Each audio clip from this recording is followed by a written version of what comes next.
जय हिंद मेरे प्यारे विद्यार्थियों, आरके कॉम्पिटिटिव क्लासेस में फिर से धमाकेदार स्वागत है। प्रीवियस रीजनिंग का दूसरा धमाका, खास करके 2018 में जो भी जटिल जटिल रीजनिंग पूछा गया है प्लेटफॉर्म 3000 में, उसका निचोड़ 2238 से शुरू हुआ है। पहला क्लास में 2238 से 2300 तक हम देख चुके हैं। आज लाए हैं सुपर 100 धमाका, 2301 से लेकर 2400 तक के 100 प्रश्नों को दौड़ा दौड़ा के मारेंगे। आप वीडियो को अंत तक देखिएगा, बहुत मजा आएगा। एक एक क्वेश्चन को दौड़ाना शुरू करेंगे तो मैथ के तरह रीजनिंग भी आपके सामने थर थर कांपेगा।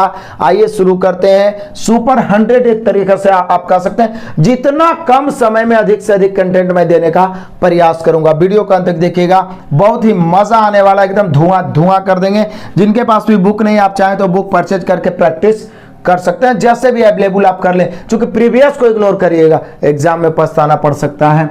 मैं आपको बता दूं, आज का सुपर मोटिवेशन के साथ हम लोग इस क्लास को आगे बढ़ाते हैं। जान लगा दो मगर जाने नहीं दो, क्योंकि ऐसा मौका फिर दोबारा नहीं मिलेगा और कब मिलेगा पता भी नहीं। इसलिए जान लगा दो। सिलेक्शन को माता पिता के कदमों में झुकाने के लिए चाहे जितना मेहनत कर दो, लेकिन छोड़ो नहीं। जो भी मैथ, रीजनिंग, साइंस पढ़ने के लिए बैठो तो सीधे ये बोल के बैठो कि बहुत अकड़ है बेटा तोरा में, जब तक तोड़ेंगे नहीं तब तक छोड़ेंगे नहीं। आगे बढ़ते हैं। इससे पहले मैं आपको जानकारी दे दूं कि ये हमारा एप्लीकेशन है और 5000 प्लस बच्चे अभी तक इंस्टॉल किया और लगातार सिलसिलेवार ढंग से तैयारी कर रहे हैं। आप भी इंस्टॉल करके 499 का कोर्स परचेज कर सकते हैं। 20 फरवरी 2021 तक लास्ट ऑफर धमाका डेट है। इसके बाद आपको यही कोर्स 799 में मिलेगा, जिसमें मैथ, रीजनिंग 1 साल वैलिडिटी के साथ आपको किसी भी एग्जाम के लिए सोचने की जरूरत नहीं है। Arithmetic, basic, advance, group D previous और साथ ही साथ किरण का संपूर्ण सॉल्यूशन उसमें ताबड़तोड़ चलना समझिए शुरू हो चुका है। मैं आपको बता दूं कि ये 499 वाला जो भी बच्चे आपके दोस्त हैं अभी तक परचेज नहीं किए, 20 फरवरी तक सभी बच्चे परचेज कर लें एक सहयोग राशि के रूप में और सिलसिलेवार ढंग से तैयारी करें। बाकी यूट्यूब पे तो सब कुछ दे ही रहा हूं, क्योंकि आप ही सभी के सपोर्ट से मैं इस सेटअप को बेहतर बनाने में कामयाब हो पाया हूं और आगे भी बेहतर कंटेंट देने में कामयाब होऊंगा। आप सभी का सपोर्ट सर्वोपरि है। आइए शुरू करते हैं आज का धमाका। 2301 नंबर से सबसे ज्यादा क्वेश्चन ये सब पूछे जाने की संभावना है। फिर से कम 5, 7, 8 क्वेश्चन जरूर पूछा जाएगा। कह रहा है दिए गए कथनों पर विचार करें। विचार करने में 1 घंटा की जरूरत थोड़ी ना है, पढ़ो कथन। आजकल लोग जानते हैं कि मंत्रों का जप करने से तनाव और चिंता से छुटकारा मिलता है। मंत्रों को जप करने से तनाव, मतलब मेडिटेशन आप कह सकते हैं, मेडिटेशन करने से तनाव और चिंता से छुटकारा मिलता है। चलो अब आ जाओ। जब छुटकारा मिलता है तो पहला आप धारणा पढ़ देते हैं। कहता है तनाव और चिंता आधुनिक युग के खतरे हैं। तनाव और चिंता आधुनिक युग के खतरे हैं जिनका सामना अधिकतर लोग करते हैं। तो आधुनिक को तनाव और चिंता जो हमेशा के लिए खतरा रह सकता है, आधुनिक युग का खतरा, इसको हम सिर्फ काहे बोलेंगे तो यहां पर हो गया ये तो मुश्किल है। आज ये लोग वैकल्पिक चिकित्सा की तलाश में है, इसको आप कह सकते हैं। लोग वैकल्पिक चिकित्सा क्या बोल रहे हैं, आजकल लोग जानते हैं कि मंत्रों का जप करने से तनाव और चिंता से छुटकारा होता है। तो ये एक तरीका से वैकल्पिक चिकित्सा हो गया, वैकल्पिक इलाज हो गया कि बिना डॉक्टर के यहां गए हम आराम से इसका इलाज एक तरीका से कर सकते हैं। मेडिटेशन के द्वारा, मंत्रों के जाप के द्वारा अपने ध्यान को एक जगह कंसंट्रेट कर सकते हैं। तो यहाँ पे हम लोग का होगा केवल 2, यानी हम कह सकते हैं केवल 2 अंतर्निहित है, ऑप्शन नंबर सी। क्लियर है? आगे बढ़ते हैं। नो डाउट ज्यादा से ज्यादा इस प्रकार के प्रश्नों पे प्रैक्टिस करिएगा, तभी आपका कॉन्फिडेंस लेवल बढ़ेगा। ये मैथ नहीं है कि तुलना गुना करना सिखा दिए और रेशियो मेथड से पूरा मैथ को दौड़ा दौड़ा के मार रहे हैं, ठीक है ना। इसलिए इसमें ज्यादा से ज्यादा प्रैक्टिस करें। आगे बढ़ते हैं। आ जाइए क्वेश्चन नंबर 2302। कौन सा वेन आरेख निम्न के बीच के संबंध को सही तरह से दर्शाता है? कौन सा वेन आरेख निम्न के बीच के संबंध को? तो बोले सर बटन है, पेन है और कमीज है। बटन और पेन और कमीज। तो बोले सर बटन और कमीज में कुछ संबंध हो सकता है, कमीज में बटन होता है लेकिन पेन तो अलग ना हो गया। तो कमीज और बटन का संबंध, पेन अलग। तो बोले सर पेन अलग है, कमीज बटन एक में, तो एक ही ऑप्शन दर्शा रहा, ऑप्शन नंबर सी। ये पेन हो गया, ये बटन हो गया, ये कमीज हो गया। क्लियर है? यही ना कह सकते हैं। तो ऑप्शन नंबर सी। आगे बढ़ जाइए। आगे है क्वेश्चन नंबर 2303। विषम को चुने, मतलब डिफरेंट को चुने। तो बोले सर चुनिए, और क्या चुनते हैं?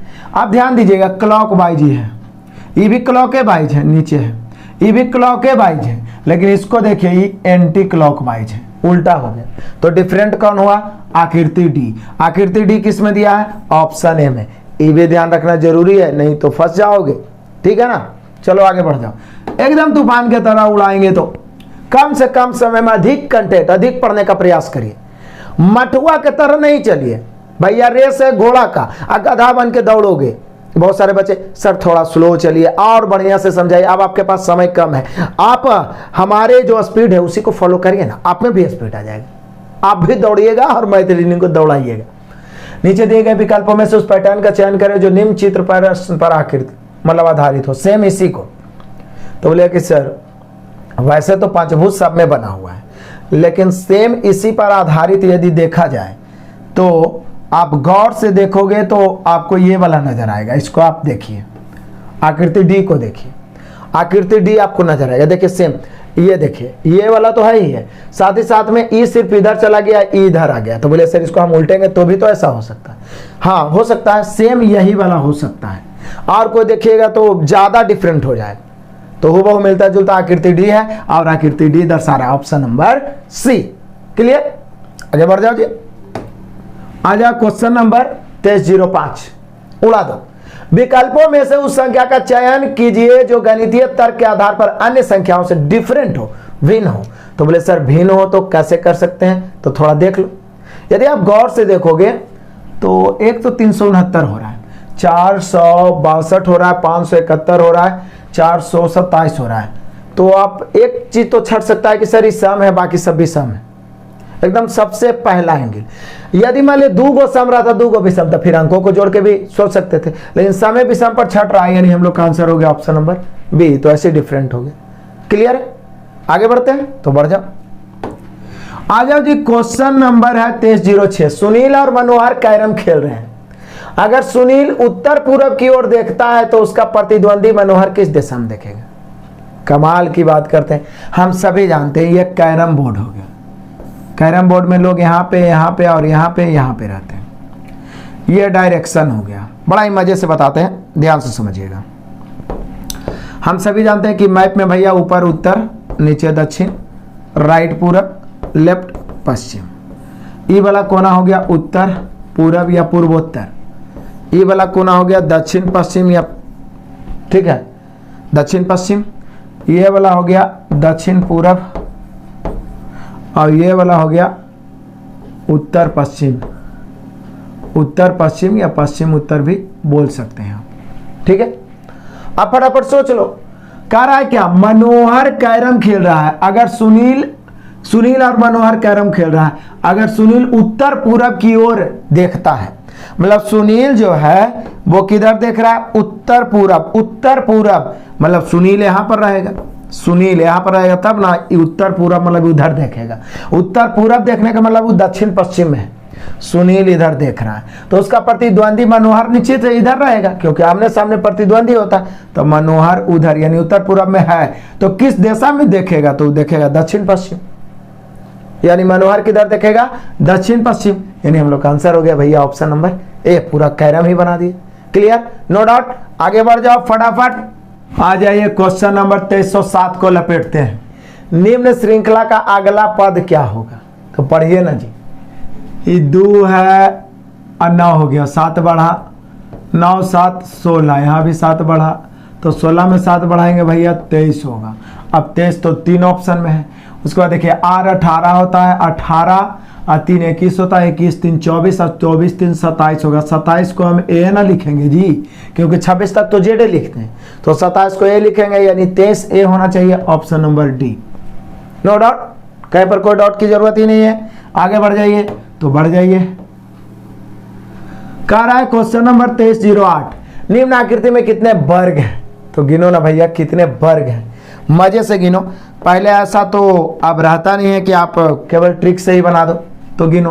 तो बोले सर ये तो कंफर्म हो गया कि 1 2 3 4 और 5, और फिर 5 और 5 10, और फिर ये 1 2 3 4 ये पूरा 5, 5 और 5 10, तो 10 तो हो गया। उसके बाद और देखना, उसके बाद देखना ये वाला, ये पूरा वर्ग ही है, सिर्फ एक है ना जी, तो ये वाला वर्ग है। और कोई बता दो कोई वर्ग है? आराम से एकदम हो गया। 10 और 10 20 और 1 21। ऑप्शन मिला लो, ऑप्शन नंबर सी। टक नो डाउट। आगे बढ़ जाते हैं, पढ़ जाओ। आ जाओ क्वेश्चन नंबर 2309। सामान्य तत्व से भिन्न प्रतीत होने के बावजूद, यही ना बोलेगा कि आपको सत्य मानना है, तो पढ़ो ना आराम से, कथने पढ़ो। कहता कोई भी गिलास पैडल नहीं है, मतलब आप समझ रहे हो, गिलास अलग है, पैडल अलग है। सभी पैडल ब्रेक है, सभी पैडल क्या है, ब्रेक है। अब आ जाओ भैया निष्कर्ष में, तो आ जाओ। पहला निष्कर्ष कहता है जी सभी ब्रेक पैडल है। बोले सर सभी पैडल ब्रेक है, तो कुछ ब्रेक पैडल हो सकता है लेकिन सभी ब्रेक पैडल नहीं है, ये गलत हो गया। कुछ ब्रेक पैडल है, बोलिए यस सर। सभी पैडल ब्रेक है तो कुछ ब्रेक पैडल होगा, जो सभी है वो कुछ हो जाएगा। कोई भी ब्रेक गिलास नहीं है। बोले सर ब्रेक और गिलास में कोई संबंध ही नहीं दिया है, तो इसका हाँ वाला भी निष्कर्ष नहीं निकलेगा, नहीं वाला भी नहीं, क्योंकि ब्रेक गिलास हो भी सकता है और नहीं भी हो सकता है। ये दोनों में कुछ नहीं बोला, यानी ये भी गलत। यानी हम कह सकते हैं केवल निष्कर्ष दो संगत है, यानी हम लोग का आंसर हो जाएगा option number B. No doubt. टकाटक आगे बढ़ जाओ। आ जाओ क्वेश्चन नंबर 2310। सामान्य तत्व से भिन्न होने के बावजूद भी, तक कथन पढ़ो ना भाई। सभी कवर प्लास्टिक है, सभी कवर क्या है, प्लास्टिक है। तो बोले सर ऐसे बना दो, जितने भी कवर हैं सब के सब क्या है, प्लास्टिक है। बढ़िया बात है जी, सभी कवर प्लास्टिक है। आगे सभी प्लास्टिक टॉक्सिक है। लो ये तो बड़ा ही आसान है। सभी प्लास्टिक क्या है, तो बोले सर सभी प्लास्टिक टॉक्सिक हैं, ये लिख दिए। अब आ जाइए निष्कर्ष में, तो निष्कर्ष को लपेट दो। सभी प्लास्टिक कवर हैं। बोला कि सर सभी कवर प्लास्टिक है, तो कुछ प्लास्टिक कवर हो सकता है, ठीक है ना, कुछ को हम सभी नहीं बना सकते हैं, ये गलत हो गया। सभी टॉक्सिक्स कवर है, सभी टॉक्सिक्स कवर, ये भी गलत।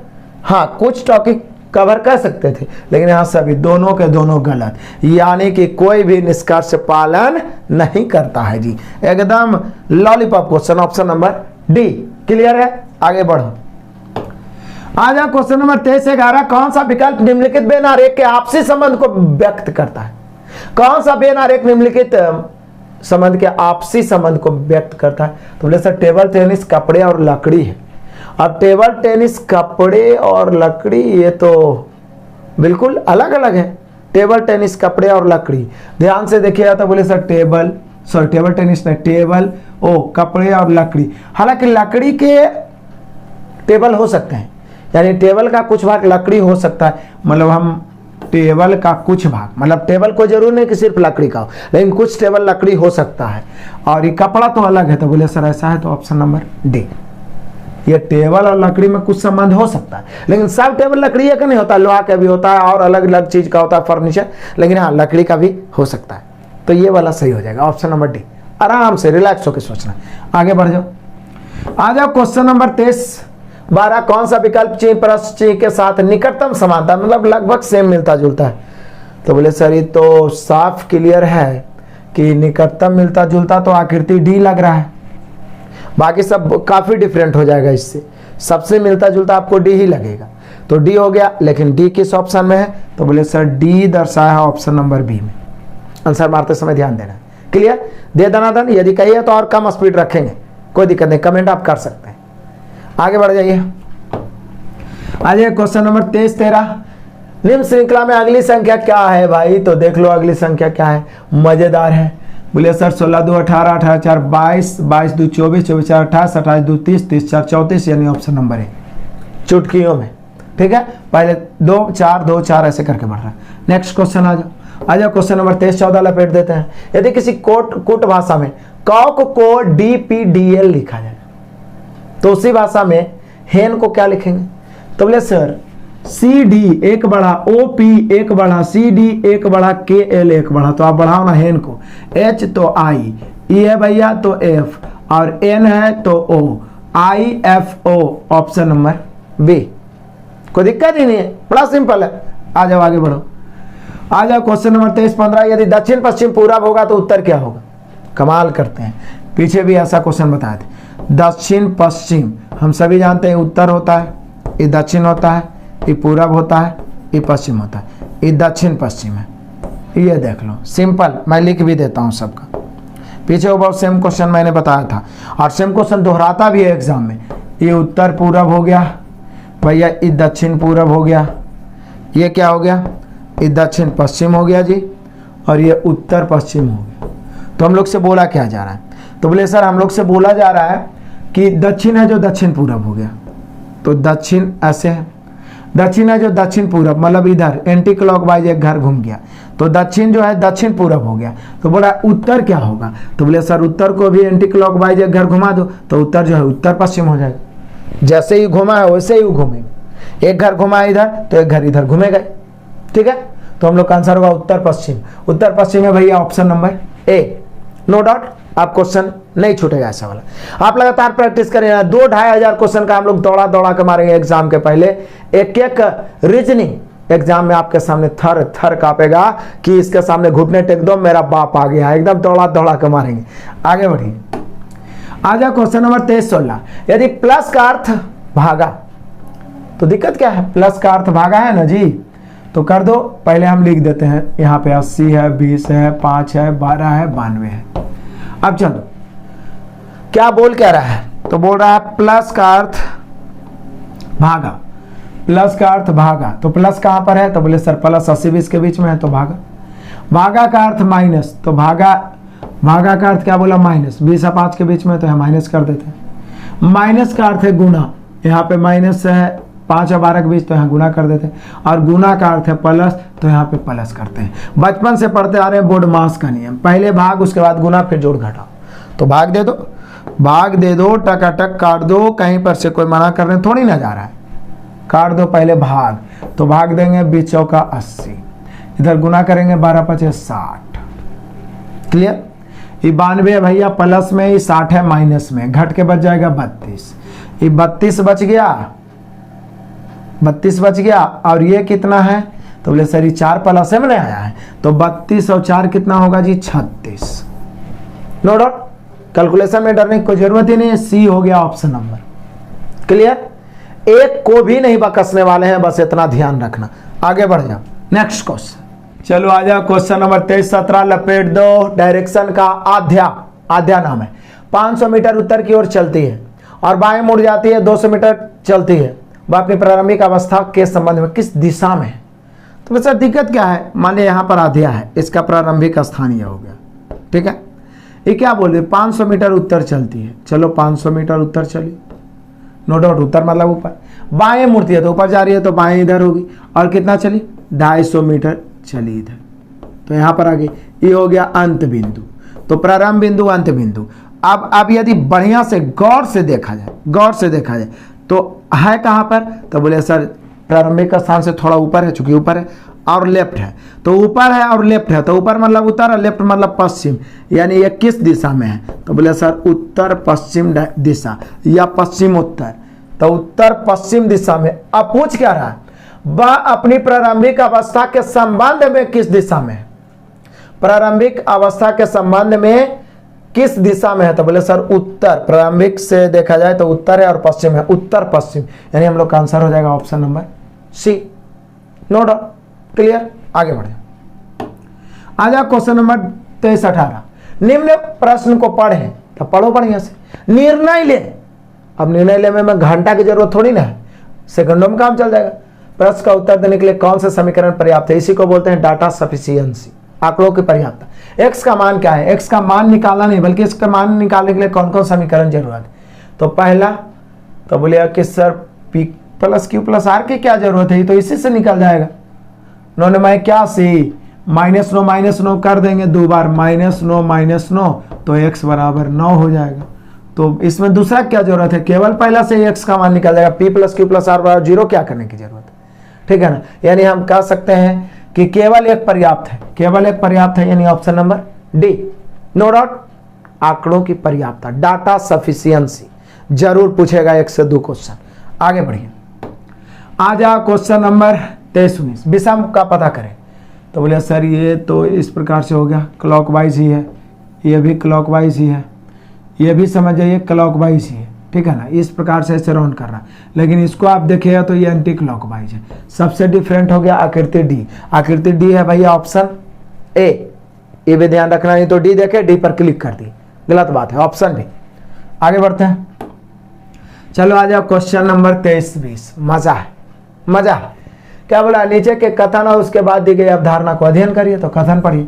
कक्षा 5 से छोटी कक्षा के छात्रों के लिए स्कूल प्रबंधन ने स्विमिंग सेशन को अनिवार्य कर दिया। समझ रहे हैं, कहता कक्षा 5 से छोटी कक्षा मतलब 4-3 छात्रों के लिए स्कूल प्रबंधन ने स्विमिंग सेशन मतलब स्विमिंग सेशन को क्या क्या अनिवार्य कर दिया है कि इन सभी बच्चों के लिए स्विमिंग सेशन होना चाहिए। अब ये अवधारणाएं आ जाइए। पहला अवधारणा क्या करा, छोटे बच्चे स्विमिंग आसानी से सीखते हैं। छोटे बच्चे स्विमिंग आसानी से सीखते हैं। अब ऐसे कैसे कह सकते हैं कि सीखते हैं आसानी से, ठीक है ना। उनको सिखाने की बात कही जा रही है कि उसको सिखाया जाए बचपन से, बेटर होगा। लेकिन ऐसे कैसे कह सकते हैं कि वो आसानी से सीख जाते हैं, यह कहना मुश्किल है। अभी स्कूल बच्चों का सर्वांगीण विकास चाहता है, ये आप कह सकते हैं। स्कूल बच्चों का सर्वांगीण विकास चाहता है, इसलिए वो चाहता है कि बच्चा स्टार्टिंग से ही स्विमिंग पे या और जो भी गतिविधियां उस पर ध्यान दिया जाए, ठीक है। तो ये हो सकता है, यानी केवल अवधारणा 2 ही निहित है, ऑप्शन नंबर डी। क्लियर, आगे बढ़ते हैं, नो डाउट। नेक्स्ट आगे भैया क्वेश्चन नंबर 23-21 है। 23-21 कह रहा है उस विकल्प का चयन करें जो तीसरे सबसे ठीक उसी तरह संबंधित है जिस तरह दूसरा पहले से। तो सोचिए, इसमें मैथ का दिमाग थोड़ी ना है। कांच पारदर्शी है, मतलब कभी कभी देखिए इस प्रकार के प्रश्नों में कभी अपोजिट हो जाता है, कभी कुछ हो जाता है। तो कांच पारदर्शी मतलब कांच का गुण बताया जा रहा है। तो लकड़ी का गुण क्या हो सकता है, बोले सर पारदर्शी है तो लकड़ी अपारदर्शी है। लकड़ी के इस तरफ से उस तरफ आप नहीं देख सकते हैं, option number D. No doubt, आगे बढ़ जाओ। आ जाओ क्वेश्चन नंबर 2322। निम्न आकृति में कितने आयत, अब पहले तो ट्रिकली आता था, अब है जो उलझा देता है, इसलिए इसको गिनना है। अब गिनना है लाइनिंग बाई लाइनिंग करके आपको गिनना है, और ये मैं आपके लिए छोड़ता हूं। पीछे मैंने गिन के बताया था, ये मैं आपके लिए छोड़ता हूं। इसका आंसर आपको कमेंट करना है। देखते हैं कौन कौन अपना माथा पेची करता है। छोड़ना नहीं, जरूर से जरूर आंसर कमेंट करिए गिन के कि कै गो है। क्लियर, ऐसे मैक्सिमम अधिकतम वाला ही ऑप्शन आया था पिछला बार 2018 में, जितना भी पूछा था हिंट कर दिए, लेकिन फिर भी आपको गिन के देखना है। क्लियर, आंसर भी कमेंट करना है। आगे बढ़ जाते हैं, आ जाइए क्वेश्चन नंबर 2323। कमाल का क्वेश्चन है। कथन और अवधारणा, थोड़ा बड़ा कथन है, आपको कंसंट्रेट होकर पढ़ना पड़ेगा। तो पढ़िए। कहता संवहनीयता को प्राकृतिक संसाधनों, उदाहरण के लिए जल, मिट्टी, जैव विविधता, तेल, खनिज को खराब या नष्ट किए बिना वर्तमान पीढ़ी की जरूरतों को पूरा करने के अभ्यास के रूप में परिभाषित किया जाता है। फिर से पढ़िए। संवहनीयता एक शब्द है, इसी को परिभाषित किया गया है। संवहनीयता को प्राकृतिक संसाधनों जैसे कि जल, मिट्टी, जैव विविधता, तेल, खनिज को खराब या नष्ट किए बिना वर्तमान पीढ़ी की जरूरतों को पूरा करने के अभ्यास के रूप में परिभाषित किया जा सकता है। अब आइए अवधारणाएं, ये सब मतलब कुछ कुछ ऐसे क्वेश्चंस आएंगे जो आपके नजरों से ज्यादा गुजरेंगे, तभी आपका कॉन्फिडेंस लेवल बढ़ेगा। ये मैथ का ट्रिक इस पे काम नहीं करेगा कि एक ट्रिक बता दिए और उड़ा दिए। यह हमारा जीवन और अर्थव्यवस्था, पहला है हमारा जीवन और अर्थव्यवस्था प्रकृति पूंजी पर निर्भर करता है। यदि उसके अनुसार सोचिएगा तब अभी तक तो सही लग रहा है, क्योंकि उसे हम बचाने का प्रयास क्यों करते हैं। फिर कहता है जो इन प्राकृतिक संसाधनों और प्रकृति सेवाओं और सूर्य द्वारा प्रदान की गई ऊर्जा से बना हुआ है। इसलिए कहा जा रहा है कि जल, मिट्टी, जैव विविधता, तेल, इस सब को खराब या नष्ट किए भी नहीं वर्तमान पीढ़ी की जरूरतों को पूरा किया जाए, ताकि ये हमें भी सुरक्षा प्रदान करे। तो अभी तक तो सही लग रहा है। अब दूसरा पढ़ लीजिए। कह रहा है जैसे ही प्रत्येक निवेशक जानता है हमें अपनी पूंजी निवेश करनी चाहिए, तो अलग बात हुआ, और ब्याज आय पर जीवित रहना चाहिए जो यह प्रदान करता है। स्थायी रूप से जीने के लिए हमें ऐसा करने की जरूरत है, अपनी प्रकृति पूंजी की रक्षा करें और अपनी जैविक पर जिए। क्या बोल रहा है ये? दूसरा चीज बोल दिया, जैसे ही प्रत्येक निवेशक जानता है, हालांकि जैसे कि होना चाहिए, हमें अपने पूंजी निवेश करनी चाहिए और ब्याज या आय पर जीवित रहना चाहिए, जो यह प्रदान करता है। अस्थायी रूप से जीने के लिए हमें ऐसा करने की जरूरत है, अपने प्रकृति पूंजी की रक्षा करें और अपनी जैविक पर जिए। प्रकृति पूंजी की रक्षा करने की बात तो यहां भी किया है, लेकिन यहां पे देखिए क्या, हमारा जीवन और अर्थव्यवस्था, जीवन और प्रकृति पूंजी पर निर्भर है, जो इन प्रकृति संसाधनों और प्रकृति सेवाओं और सूर्य द्वारा प्रदान की गई ऊर्जा से है। इसलिए कहा जा रहा है कि इसको खराब या नष्ट किए बिना जरूरतों को पूरा किया जाए। दूसरा में कह रहा है ये अस्थायी रूप से जीने के लिए हमें ऐसा, तो ये तो अलग बात हो गया, ये डिफरेंट हो गया। अस्थायी, अपनी प्रकृति पूंजी की रक्षा करें और अपनी जैविक पर जिए। अब जीने का तो अलग अलग तरीका, रक्षा करना अलग बात हो गया, ठीक है ना। तो यहाँ पे हम लोग का पहला सही होगा, यानी कि इसको तो बढ़ा के देखना होगा। देखते हैं ऑप्शन, पहला सही, यानी केवल एक अंतर्निहित है जो दर्शा रहा है हम लोग का option number D. Option number D केवल एक सही है। क्लियर, आगे बढ़ते हैं, नो डाउट। चलो आ जाओ क्वेश्चन नंबर 23-24, कमाल का क्वेश्चन है, पढ़िए।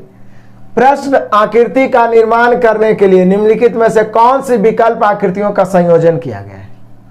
प्रश्न आकृति का निर्माण करने के लिए निम्नलिखित में से मतलब कौन कौन को मिलाया गया था? बोले सर एक वृत्त है, एक तो पहले ये वाला है, मतलब डी वाला तो है ही है इसमें, नो डाउट।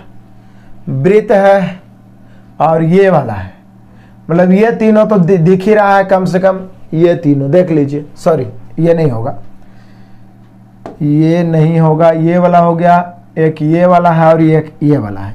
यानी हम कह सकते हैं ए है, उसके अलावा क्या है, सी है और डी है। तो देखिए कोई ऑप्शन ऐसा दर्शा रहा है, तो बोले सर दर्शा रहा है C D A, C D A, यानी हम लोग का आंसर हो गया ऑप्शन नंबर बी। तो साफ पता चल रहा है, ठीक है। आगे बढ़िए, एकदम तूफान की तरह उड़ाएंगे, बस अब अंत तक बने रहिए। आ जाइए क्वेश्चन नंबर 23-25, विषम पता करें, डिफरेंट को छाटिए।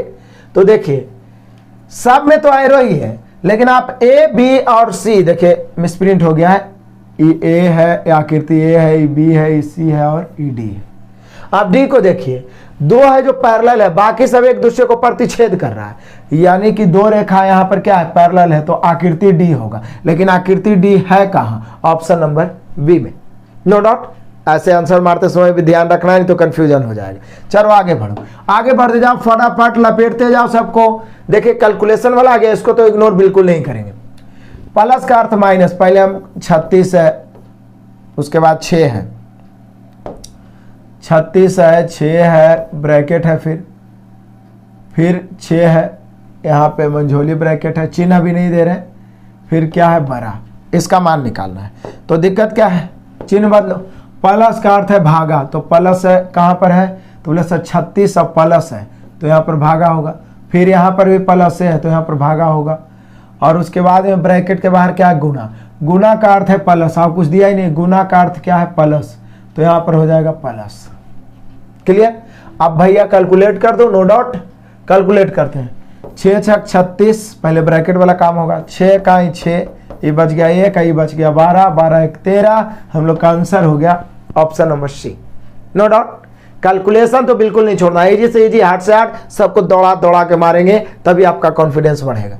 आगे बढ़ जाओ, चलो आ जाओ क्वेश्चन नंबर 23-27, सिंपल सा है आपका कोडिंग डिकोडिंग, ये कुछ किया नहीं है। KIN को लिखा है PRM, गौर से देखिए तो एक ही नजर में पता चलेगा कि अपोजिट, अपोजिट कोडिंग डिकोडिंग भी मैंने बताया, अपोजिट AZB/CXDW बताया थे ना। तो देखिए K के उल्टा P किया है KP, I के उल्टा R किया है, N के उल्टा M किया, तो हम लोग भी उल्टा करेंगे। तो T के उल्टा क्या होगा G, S के उल्टा क्या होगा S, R के उल्टा I, E के उल्टा V, A के उल्टा Z और D के उल्टा W। देख लो GSIVZW, GSIVZW वाला है भैया option number B, no doubt, कहीं पर से कोई दिक्कत नहीं होना चाहिए। फटाफट आगे बढ़ जाओ, आ जाओ क्वेश्चन नंबर 23-28 लपेटो। अवधारणाएं हैं, पहले कथन पढ़िए। नीचे दिए गए कथन से कौन सी अवधारणा प्राप्त होती है, तो कथन पढ़ो, यही कथन है। एक वैज्ञानिक कहते हैं, क्या कहते हैं वैज्ञानिक, एक वैज्ञानिक कहते हैं पेड़ जंगल में अन्य पेड़ों के साथ संवाद कर सकते हैं। मतलब वैज्ञानिक का कहना है कि पेड़ है जो एक दूसरे से संवाद करते हैं, बातें करते हैं जैसे इंसान कर रहे हैं, और पोषक तत्वों को भी साझा करते हैं एक दूसरे से, पोषक तत्वों को भी साझा करते हैं। अवधारणाएं आ जाइए। पहला अवधारणा है पौधे अन्य पौधों के साथ अतिरिक्त पोषक तत्व साझा करते हैं। अब जो बोल रहा है उसके अनुसार तो पहला सही होगा, पौधे अन्य पौधों के साथ अतिरिक्त पोषक तत्व को क्या करते हैं, साझा कर रहे हैं। दूसरा, पृथ्वी के नीचे सब कुछ जुड़ा हुआ है। अब ये तो अलग बात हो गया, ये कथन से मेल ही नहीं खा रहा है, यानी हम कह सकते हैं पहला यानी केवल वन अंतर्निहित है, option number A, no doubt. आगे बढ़िए। तो ये जो कथन अवधारणा है, कुछ क्वेश्चन मतलब 90% क्वेश्चन ऐसा होता है जो सिंपल रूप से क्लियर रहता है, लेकिन 10% ऐसा होता है जो आपको कंफ्यूज करेगा, 100% करेगा। क्लियर है? तो प्रैक्टिस करते चले। आगे बढ़ जाओ। Question number 23-29। ए पूरब के सम्मुख खड़ा है, बी ए के पश्चिम में है। चलिए, ए क्या है, पूरब के सम्मुख खड़ा है, बी ए के पश्चिम में 750 मीटर की दूरी पर है। तो पहले ए इधर हो गया पूरब, और इससे पश्चिम, हम सब जानते हैं राइट पूरब, लेफ्ट पश्चिम, ऊपर उत्तर, नीचे दक्षिण। तो यहाँ पर बी है, क्योंकि बोल रहा है बी ए के पश्चिम 750 मीटर, 750 मीटर है। चलो बढ़िया बात है, बी ए के पश्चिम 750 मीटर है। और कोई है? बोल रहा है क्या, ए की दाई और 500 मीटर पर एक खंभा है, ए की दाई ओर, तो ए इधर है तो दायां इधर होगा। ठीक है, ए की दाई ओर, फिर से ए पूरब के सम्मुख खड़ा है। ओहो हो, मतलब पूरब की ओर, ए जो है पूरब की ओर मुंह किए हुए है, पूरब की ओर सम्मुख। ठीक है, और उससे पश्चिम में बी है, तो इससे पश्चिम में बी है यहाँ पर 750 पर। आप देखिए, पूरब की ओर सम्मुख की ओर रहेगा तो दक्षिण दायां हाथ हो जाएगा। तो बोल क्या रहा, ए की दाई ओर 500 मीटर पर एक खंभा है, तो दायां इधर ना हो जाएगा क्योंकि पूरब है की ओर सम्मुख है। यहाँ पर क्या है, खंभा है, कितना, 500 मीटर। बी की अवस्था के संबंध में खंभा किस दिशा में, मतलब यदि बी से देखा जाए तो खंभा किस दिशा में, तो बोले सर खंभा तो यहाँ पर है। फिर सही है, ए पूरब की ओर मुंह करके खड़ा है, उसके पश्चिम 750 मीटर पर बी है, और ए के दाएं, तो पूरब है तो दाएं दक्षिण हो जाएगा। हम लोग डायरेक्शन कैसे चेक करते हैं, जिधर सूर्योदय हुआ उधर मुंह करके खड़ा हो जाइए, पूरब, उसके अपोजिट पश्चिम, राइट हैंड दक्षिण, लेफ्ट हैंड उत्तर, तो दायां मतलब दक्षिण हो गया। 500 मीटर पर एक खंभा है, तो बोला ये जो खंभा है वो बी के संबंध में किस दिशा, तो बोले सर बी से नीचे है और साथ ही साथ दाएं है। तो नीचे और दाएं के मतलब होता है, नीचे मतलब दक्षिण और दाएं मतलब पूरब, यानी कि बी के संबंध में खंभा को देखा जाए तो दक्षिण पूरब होना चाहिए। दक्षिण पूरब है हम लोग का answer, option number B, no doubt. आगे बढ़ते हैं, बढ़ जाओ। आ जाओ क्वेश्चन नंबर 23-30। दिए गए कथनों निष्कर्षों को ध्यानपूर्वक पढ़ें और चुनें कि कौन सा निष्कर्ष तार्किक रूप से। तो पढ़िए, सभी गीली मिट्टी बर्तन है। लो, जितना भी गीली मिट्टी है, जितना भी गीली मिट्टी है सब क्या है, बर्तन है। जितना भी गीली मिट्टी है सब क्या है, बर्तन है। चलो बढ़िया है, गीली मिट्टी सभी के सभी बर्तन है, सभी बर्तन कंटेनर है। एकदम सिंपल डायग्राम बना, सभी बर्तन क्या है, कंटेनर है। अब आ जाओ निष्कर्ष में, क्या कह रहा है पहला निष्कर्ष कहता है सभी कंटेनर गीली मिट्टी है। सभी कंटेनर गीली मिट्टी, बोले सर सभी कंटेनर गीली मिट्टी नहीं हो सकता, सभी गीली मिट्टी कंटेनर हो सकता है, तो कुछ कंटेनर गीली मिट्टी हो सकता था, लेकिन यहाँ सभी बोला है तो गलत। कुछ बर्तन गीली मिट्टी है, बोले यार सर सभी गीली मिट्टी बर्तन है, तो बर्तन का कुछ भाग गीली मिट्टी है, यानी केवल 2 होना चाहिए। केवल 2 अनुसरण करता है, option number C, no doubt. फटाफट आगे बढ़ो। आ जाओ क्वेश्चन नंबर 23-31 लपेट दो। यदि टमाटर की कीमत में, वाह ये तो हो गया मैथ, 25% की वृद्धि हो जाए और सुधा टमाटर पर केवल 15% अधिक खर्चा करना चाहती है, तो सुधा द्वारा प्राप्त टमाटर की मात्रा में कमी के प्रतिशत की गणना। तो बोले सर पहले तो 25 वृद्धि हो गया तो 125 नीचे, अब इतना कमी करें कि 15% ही बढ़े, तो बोलिए 10 कमी करना पड़ेगा। फिर से पहले तो 25% वृद्धि हो गया तो 125 नीचे, इतना कमी करे कि 15% वृद्धि हो तो 10 कमी करना होगा, तो 10 ऊपर, परसेंट निकाल रहा है 100 से, काट दो फटाफट। 25 चौका 25 पचे 5 दूनी 4 दूनी 8, क्या परसेंट कमी करना होगा भैया? 8%। Option number A. No doubt. आगे बढ़े, चलो बढ़ जाओ, आ जाओ क्वेश्चन नंबर 23-32। कमाल है, दो भिन्नों का योग 7/4 है, यदि उनमें से एक 5/3 है तो दूसर की, तब बोलिए सर योग में से एगो के घटा देंगे तो दूसर की निकल जाएगा, यानी 7/4 में 5/3 घटाइए ना जी, घटा दीजिए, हारों का एलसीएम 12 हो गया, इधर 7 21, इधर 5 चौके 20, यानी 1/12 होना चाहिए, यानी 1/12 ऑप्शन नंबर सी। कुछ करना थोड़ी ना था, बोला दो भिन्नों का योग 7/4, उसमें से एगो 5/3 है तो दूसर का, तो बोले सर योग में से एगो का घटाइए, दूसर का निकल जाएगा, सिंपल नियम। आगे बढ़िए, आ जाइए क्वेश्चन नंबर 23-33। चलिए थोड़ा सा और पेन को, हाँ ठीक है, 23-33 कहता है सर सरंग पश्चिम के तरफ देख रहा है, सरंग कोई नाम है जो पश्चिम के तरफ देख रहा है, बढ़िया बात है, हम सभी जानते हैं डायरेक्शन इस प्रकार से, ऊपर भैया उत्तर, नीचे दक्षिण, राइट होता है पूरब, ये होता है पश्चिम। तो मान लिया जाए कि सरंग है जो यहाँ पर है, वो देख किधर रहा है? पश्चिम की ओर देख रहा है। अब देखिए वह 135 डिग्री दक्षिणावर्त और फिर 45 डिग्री वाम, तो दक्षिणावर्त तो हुआ क्लॉकवाइज, मतलब इधर 135, तो बोले सर 135 के मतलब 90 तो यही हो गया, यानी 45, यानी इधर घूम गया, यही हुआ 135 डिग्री। ये क्या हुआ? दक्षिणावर्त, 135 डिग्री दक्षिणावर्त, फिर बोला 135 डिग्री दक्षिणावर्त, और फिर 45 डिग्री वामवर्त भी घुमा, मतलब फिर उल्टा भी घुमा, कई डिग्री? तो 45 डिग्री। देखिएगा, मतलब अभी तो यहाँ पर है दक्षिणावर्त घुमाए, तो अब फिर 45 डिग्री, तो बोले सर ये तो सीधे ना हो जाएगा, 45 डिग्री वामवर्त, एकदम साफ है। यहाँ पर पश्चिम की ओर मुंह किया हुआ है, दक्षिणावर्त कई डिग्री? 135 डिग्री, अब 45 डिग्री किधर? वामवर्त, मतलब एंटी क्लॉकवाइज। अब कहता है अब वह किस दिशा की तरफ देख रहा है? तो बोलिए सर फाइनली यही वाला डायरेक्शन आया, फाइनली ऊपर वाला डायरेक्शन आया, यानी कि अब वह किस दिशा की ओर देख रहा है? उत्तर दिशा की ओर, उत्तर दिशा की ओर। ऑप्शन मिला लीजिए, option number D. No doubt. फटाफट आगे बढ़ते हैं, बढ़ जाओ, आ जाओ नेक्स्ट क्वेश्चन 23-34। उस विकल्प आकृति का चयन करें जो प्रश्न आकृति की श्रृंखला को पूरा करेगा। देख लो कौन है जो पूरा करेगा, तो बोले कि सर ऑप्शन तो दिया हुआ है, देखिएगा पहले पहला दूसरा को संबंधित करिए।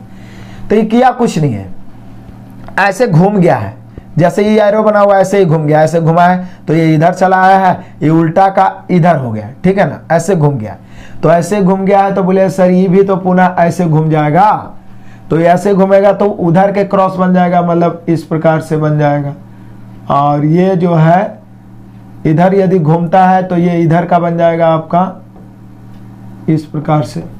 देख लीजिए कौन ऐसा ऑप्शन है जो बन रहा है, तो बोलिए सर फिर तो एक ही ऑप्शन है, यानी आकृति है आकृति सी, आकृति सी। लेकिन आकृति सी है किसमें? ऑप्शन बी में। बस तो नॉन वर्बल देखने की चीज है, जितना देखिएगा उतना आपके लिए बेटर होगा, जितना प्रैक्टिस करेंगे। इसको हम इग्नोर भी नहीं कर सकते, क्योंकि इग्नोर करेंगे तो फंस जाएंगे हम लोग, कॉन्फिडेंशियल हम वहां पे आंसर नहीं मार पाएंगे, और एक एक पॉइंट मायने रखता है आपके मेरिट बनाने के लिए। इसलिए डरिए नहीं, लड़िए और एक एक क्वेश्चन को तोड़ते चलिए। प्रीवियस से प्रैक्टिस करने का, प्रीवियस से आसान और प्रीवियस से बढ़िया कोई उपाय नहीं है। जितना ज्यादा प्रीवियस को प्रैक्टिस करिएगा उतना आपके अंदर कॉन्फिडेंस बढ़ेगा, हर लेवल के क्वेश्चन से आप रूबरू होइएगा। इसलिए खुद तो पढ़िए, दोस्तों को दबा के शेयर करिए, ताकि मोटिवेट होकर हम लगातार जो भी प्रीवियस बचा हुआ सब आपके सामने पेश करें। आगे बढ़ते हैं नेक्स्ट क्वेश्चन। चलिए क्वेश्चन नंबर 23-35। विषम वाले को चुने, तो चुनिए, दिक्कत क्या है, चुनिए। बोले सर MWET, तो ऐसे भी देखिए M 13 होता है, W 23 होता है, E 5 होता है, T 20 होता है, ई सम है, बाकी सब भी सम है, यानी वही डिफरेंट होगा। दूसरा तरीका 1 2 3 4, 4 लाइन से बना है, 1 2 3 4 लाइन से बना है, 1 2 3 4 लाइन से बना है, 2 लाइन से बना है, ऐसे भी डिफरेंट हो गया। डी, तो आकृति D, option C. No doubt. Answer मारते समय ध्यान रखना, ही नहीं कि डी देखे डी क्लिक कर दिया तो फिर मूर्ख बन जाएगा भाई। आगे बढ़ दो। क्वेश्चन नंबर है 23-36। कौन सा विकल्प चित्र प्रश्न चित्र के साथ निकटतम समानता रखता है? एकदम हुबहू निकटतम समानता, तो कुछ नहीं करेगा, इसी को उलट पुलट के दे देगा। ये तो डिफरेंट है, चूंकि इधर लाइनिंग भी किया हुआ है, तो बोले सर लाइनिंग वाला एक ऑप्शन ये है, आकृति ये है डी, कुछ नहीं किया, इसी को घुमा फिरा के ले, बाकी सब में देखिए कोना पर किसी में और लाइनिंग है, ये नहीं है, आराम से छट गई, यानी डी आकृति होगा और डी आकृति है ऑप्शन नंबर बी। इसी प्रकार से पिछला बार पूछा था और पूरी संभावना इस बार ग्रुप डी में, चूंकि जो 2016 वाला लेवल था एनटीपीसी का सेम, उससे भी लो लेवल पूछा है, लेकिन ग्रुप डी हर हाल में एनटीपीसी से दुगना तिगुना 4 गुना हाई लेवल पूछेगा, जैसे 2018 में पूछा था। ये तैयार रहना है। आगे बढ़ते हैं, आ जाओ क्वेश्चन नंबर 23-37 लपेट दो। कथन पढ़ो, सभी कारें 4 पहिए वाली होती है। जितने भी कारें होती है वो क्या होती है? 4 पहिए। 4 पहिए, सभी कार 4 पहिए की होती है। और कोई कांड किया है, सभी 4 पहिए वाले वाहन होते हैं। अब जितना भी 4 पहिए है वाहन, बड़ा ही आसान होता है। अब आ जाइए निष्कर्ष में। पहला निष्कर्ष क्या कहता है? सभी कारें वाहन होते हैं। सभी कारें वाहन होते हैं, तो सभी कार 4 पहिया, सभी 4 पहिया वाहन, तो सभी कारें वाहन, बिल्कुल सही, नो डाउट। कुछ वाहन 4 पहिए वाले होते हैं, सभी 4 पहिए वाले वाहन, तो वाहन का कुछ भाग तो होबे ना करेगा। सभी को हम कुछ कह सकते हैं, कुछ को भले सभी नहीं कह सकते। तो यहाँ पे दोनों सही होना चाहिए, यानी कि दोनों निष्कर्ष अनुसरण करते हैं option number D, no doubt. फटाफट आगे बढ़ जाओ। आ जाओ क्वेश्चन नंबर 23-38 लपेट दो। यह है क्या भैया? गौर से देखिएगा तो वाट का मान निकालना है। तो बोले सर बी 25 है, एफ 9 है और एच 4 है। यदि अंक को देखा जाए तो 2 का स्क्वायर है, 3 का स्क्वायर है, तो यहाँ 4 का स्क्वायर होना चाहिए, यानी 16। 16 वाला एक के ऑप्शन है, आप मार सकते हैं। दूसरा तरीका है कि यहाँ एच है, एफ है, 8 है, 6 है, ये 2 है, तो निश्चित यहाँ 4 होना चाहिए, यानी डी होना चाहिए। कोड तो याद रहना चाहिए ना, यानी D 16, option number C. Clear? आगे बढ़ जाओ। आ जाओ क्वेश्चन नंबर 23-39। जॉय एक तस्वीर को इंगित करता है, मतलब देखिए इंगित करता है मतलब उसके बारे में बताना चाह रहा है। जॉय जो है एक तस्वीर के बारे में बताता है, ठीक है, इसके बारे में बताता है और कहता है यह मेरी माँ के बहन के पति है। ये जो है जॉय के माँ के बहन के पति, तो जॉय के माँ के बहन मतलब जॉय की मौसी, जॉय के मौसी के पति, जॉय के मौसा, किसी के भी माँ के बहन, आपके माँ के बहन, आपकी मौसी, मेरी माँ की बहन, मेरी मौसी, उनके पति मौसा जी हो गए क्या? तो यहाँ पे क्या बोल रहा है? तस्वीर वाले व्यक्ति का जॉय से, तो जॉय में तो से ही लग गया, यदि से नहीं लगता तो भतीजा भी भतीजा या भांजा देता है मौसा के प्रति, ठीक है ना। तो यहाँ पे जॉय में से लग गया, तो आंसर तो यही आदमी का होगा। तो ये वाला आदमी तो हम जान ही गए कि जॉय के मौसा जी हैं, तो मौसा जी हैं, तो मौसा जी कहाँ हैं? ऑप्शन नंबर डी में बैठे हुए हैं। क्लियर? No doubt. आगे बढ़ो फटाफट। आ जाओ क्वेश्चन नंबर 23-40। कमाल है। कथन और धारणाएं सीधे पढ़ते हैं, ऊपर पढ़ने की क्या जरूरत है, थोड़ा बड़ा है लेकिन आराम से पढ़िएगा। क्या बोल रहा है? पहले कथन पढ़ते हैं। भूमंडलीय तापक्रम वृद्धि प्रजाति विलुप्त होने और वनोन्मूलन पर्यावरण के लिए खतरा पैदा कर रही है। वाह।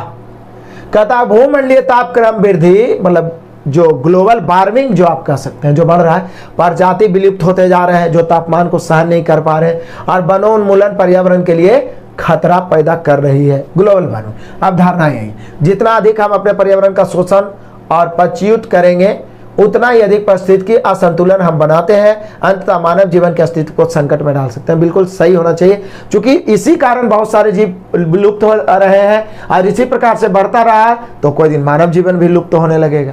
तो पहला तो अभी तक सही है। आगे बढ़िए। प्रत्येक प्रजातियां जीवित रहने के लिए प्रत्यक्ष या अप्रत्यक्ष रूप से हर दूसरी प्रजाति पर निर्भर है। बिल्कुल सही है, ऊपर के अनुसार भी, ठीक है ना। एक दूसरे पर, पूरा वातावरण ही एक दूसरे पर निर्भर रहता है। इसीलिए देखते होंगे कि कोई भी प्राणी, बल्कि वो खतरनाक रहे, विलुप्त अवस्था में रहता है, तो सरकार उस पर कड़ी कदम उठाती है उसकी सुरक्षा के लिए, ठीक है ना। इसीलिए आप कहता है मनुष्य वे है जो न केवल अपने अस्तित्व के लिए बल्कि अपने विकास की आवश्यकताओं के लिए प्रजातियों की अधिकतम संख्या पर निर्भर है। बिल्कुल सही है, यानी हम कह सकते हैं यहाँ पे दोनों के दोनों होना चाहिए। दोनों ही धारणाएं 1 और 2 अंतर्निहित है। क्लियर? ऑप्शन नंबर डी होगा। आगे बढ़ते हैं, बढ़ जाओ। आ जाओ क्वेश्चन नंबर 23-41 लपेट दो। निम्नलिखित शब्दों के लिए सबसे उपयुक्त व्यंजन आरेख। लहसुन है, अदरक है और मिर्च है तो तीनों मसाला, लेकिन मसाला कहीं पर लिखा हुआ नहीं है, तो तीनों अलग अलग चीज हो गया। तीनों अलग अलग चीज हो गया, यानी हम कह सकते हैं option number D. Clear? No doubt. फटाफट आगे बढ़ो, क्योंकि हम लोग को शतक मारना है। 23-42। निम्नलिखित में से कौन से विकल्प आकृति प्रश्न आकृतियों के निकटतम समानता लगभग समान, तो बोलिए सही, तो ऐसे ही पता चल गया। एक गो ऑप्शन में है जरा में 4 गो होल बना हुआ है, यानी आकृति सी, भले उलट पुलट दिया है और तो कोई में 4 गो है ही नहीं, बाकी सब डिफरेंट हो गया, यानी सी आकृति किस में है, option number A. No doubt, फटाफट आगे बढ़ो, लपेट दो। क्वेश्चन नंबर 23-43 कहता है कि निम्नलिखित में संबंध को कौन सही ढंग से दर्शाता है, मोबाइल लैपटॉप इलेक्ट्रॉनिक, तो बोले सर दोनों तो इलेक्ट्रॉनिक के अंतर्गत ही आएगा, लेकिन मोबाइल अलग लैपटॉप अलग हो जाएगा, तो इलेक्ट्रॉनिक के अंतर्गत दोनों, मोबाइल अलग लैपटॉप अलग, ऐसा दर्शाने वाला है option number D. No doubt, आगे बढ़ो फटाफट, आ जाओ। क्वेश्चन नंबर 23-44 दिए गए प्रश्न आकृति श्रृंखला में अगली उत्तर आकृति कौन सी आएगी। बोले सर कमाल करते हैं, कुछ किया थोड़ी ना है, ये ऊपर वाला जो डंटिया है ना, लॉलीपॉप, लॉलीपॉप जो दिख रहा है ना, उसको नीचे उलट के रख दिया है, तो ये लॉलीपॉप है त्रिभुज के आकार के, बच्चा लोग खाता है चॉकलेट, ठीक है ना, उसी को उलट के नीचे रख देगा। तो बोले सर उलट के नीचे रखने में तो एक ही ऑप्शन है, और वो है आपका आकृति सी, और आकृति सी दर्शाने वाला है ऑप्शन डी। नो डाउट, फटाफट आगे बढ़े। आ जाओ क्वेश्चन नंबर 23-45, कथन पढ़ दो पहले। पहले क्या बोला, ये डाटा सफिशिएंसी का क्वेश्चन है। दिए गए प्रश्न को पढ़े और निर्णय करें कि निम्नलिखित के उत्तर देने के लिए कौन से कथन पर्याप्त है। डाटा सफिशिएंसी, आंकड़ों की पर्याप्तता, यूथ वाला रीजनिंग से सार्थक बताएं, बचा हुआ प्रश्नों को जल्दी धुआं करेंगे। चैप्टर वाइज भी आप पढ़ लीजिए, प्लेलिस्ट बना हुआ है यूथ का अलग, जो भी बचा हुआ 8-10 चैप्टर है वो पूरा प्रयास कर रहे हैं कि एक आध सप्ताह के अंदर उसको दौड़ा के खत्म कर दे, तूफान के तरह। इसको भी प्लेटफॉर्म वालों को भी 100 करके खत्म करेंगे। लगातार लाइक और कमेंट और शेयर करते रहिए। कहता है कथन क्या है, श्री राम, यहां पे हम लोग से मेन क्वेश्चन है कि श्री राम की उम्र क्या है, श्री राम की उम्र मेन पता लगाना है। इसको निकालने के लिए कौन कौन कथन जरूरी है, तो बोला श्री राम श्याम से 32 साल बड़े हैं, तो सिर्फ एरास तो पता नहीं चलेगा, क्योंकि 32 साल बड़ा है तो कितना भी हो सकता है। श्याम अब 2 साल का है, इससे भी पता चलेगा, यानी श्याम 2 साल का है और श्री राम श्याम से 32 साल बड़ा है, यानी 32 और 2 34 साल के ही हो जाएगा। क्या श्री राम 2 साल के, श्याम क्या है 2 साल का, श्री राम श्याम से 32 साल बड़ा है, श्री राम हो गया 34 साल, लेकिन श्री राम निकालने के लिए पहला को भी पढ़ना पड़ा और दूसरा को भी पढ़ना पड़ा, यानी दोनों कथन पर्याप्त है, यानी हम कह सकते हैं दोनों ही 1 और 2 पर्याप्त है, option number B. No doubt, फटाफट आगे बढ़ो तूफान की तरह। आ जाओ क्वेश्चन नंबर 23-46, निम्नलिखित श्रेणी में अगला पद क्या हो सकता है। तो पहली बात तो हम लोग संख्या को देखते हैं, 12 बढ़ा और फिर 12 बढ़ा, तो फिर 12 बढ़ेगा तो 48 होगा। बोले सर 48 तो कई ऑप्शन में है, तो आगे देख लीजिए। अब पहली बात तो A to Z है, CX है, EV है, तो A है, फिर क्या है C है, फिर E है, मतलब 1 है, 3 है, 5 है, तो 7 होगा। 7 मतलब क्या हो गया GT, और कोई में अपोजिट है ये रहे, GT एक ही ऑप्शन में है, आप देख लीजिए ऑप्शन नंबर बी। बाकी आप अंक को भी देख सकते हैं, 6 से हो गया 4, 4 से हो गया कितना 2, मतलब 2 घट रहा है, 6 में से 2 घटा 4, 4 में से 2 घटा 2, तो 2 में से 2 घटेगा तो 0 यहां पर हो जाएगा। ऐसा ऑप्शन नंबर बी। क्लियर पूरे तरीके से, आगे बढ़ जाओ फटाफट। आ जाओ क्वेश्चन नंबर 43-47, यदि आज सोमवार है, आज क्या है सोमवार है, तो 61 दिन बाद कौन सा दिन था। बोले सर आप ही तो कैलेंडर बढ़िया से पढ़ाए, यूथ वाला पूरा कैलेंडर को पढ़ाए, मास्टर वीडियो 2 को कैलेंडर दिए हैं, एकदम जनरल, कुछ याद रखने की जरूरत ही नहीं। 61 में 7 से भाग देंगे, क्योंकि 7 दिन के बाद पुनः वही दिन आ जाता है। 7 8 56 बच गया 5, अच्छा ना बच्चा जी, तो जो बचा उस सोमवार में जोड़ दीजिए। सोमवार में 5 प्लस करिएगा तो क्या आएगा, उंगली पर भी आप जोड़ सकते हैं। बोले सर सोमवार में 5 प्लस करेंगे तो शनिवार आएगा, कौन सी आएगा शनिवार, और शनिवार है option number B. No doubt, फटाफट आगे बढ़े, एक एक क्वेश्चन को दौड़ा के मारेंगे, बस आप तैयार तो रहिए। आगे बढ़ जाते हैं नेक्स्ट क्वेश्चन, चलिए आ जाइए क्वेश्चन नंबर 23-48। 2 क्रमागत लीप वर्ष के बीच x वर्ष अधिकतम अंतर होता है, x का मान क्या है, मतलब 2 क्रमागत 2 लगातार लीप ईयर के बीच कितने वर्षों का अंतर होता है। तो बोले सर हम सभी जानते हैं कि 4 से जो कटने वाला होता है वो लीप ईयर होता है, जैसे कि 2004 क्या है लीप ईयर है, 2004 लीप ईयर है, तो निश्चित है 2008 भी लीप ईयर होगा, 2012 भी लीप ईयर होगा। तो इस स्थिति पे देखा जाए तो 4-4 वर्ष का अंतर होता है, लेकिन आपको कैलेंडर पढ़ाए थे तो बताए थे कि शताब्दी वर्ष वो लीप ईयर होता है जो 400 से कट जाए। जैसे 1996 देखिए ये लीप ईयर है, 1996 लीप ईयर है, 2000 भी लीप ईयर है, लेकिन यदि इस प्रकार से देखा जाए 1896 लीप ईयर है। 1896 में 4 वर्ष आएगा तो 1900, ये लीप ईयर नहीं है। और फिर 1904 को देखा जाए तो ये लीप ईयर है। चूंकि शताब्दी वर्ष तो है, लेकिन शताब्दी वर्ष लीप ईयर तब होता है जब वो कैसे कटे, 400 से। 1900 400 से नहीं कटता है, इसलिए लीप ईयर नहीं होगा। तब 1896 के बाद लीप ईयर होने वाला होगा 1904 होगा लीप ईयर। यानी अधिकतम कई वर्ष का अंतर हो गया, 8 वर्ष।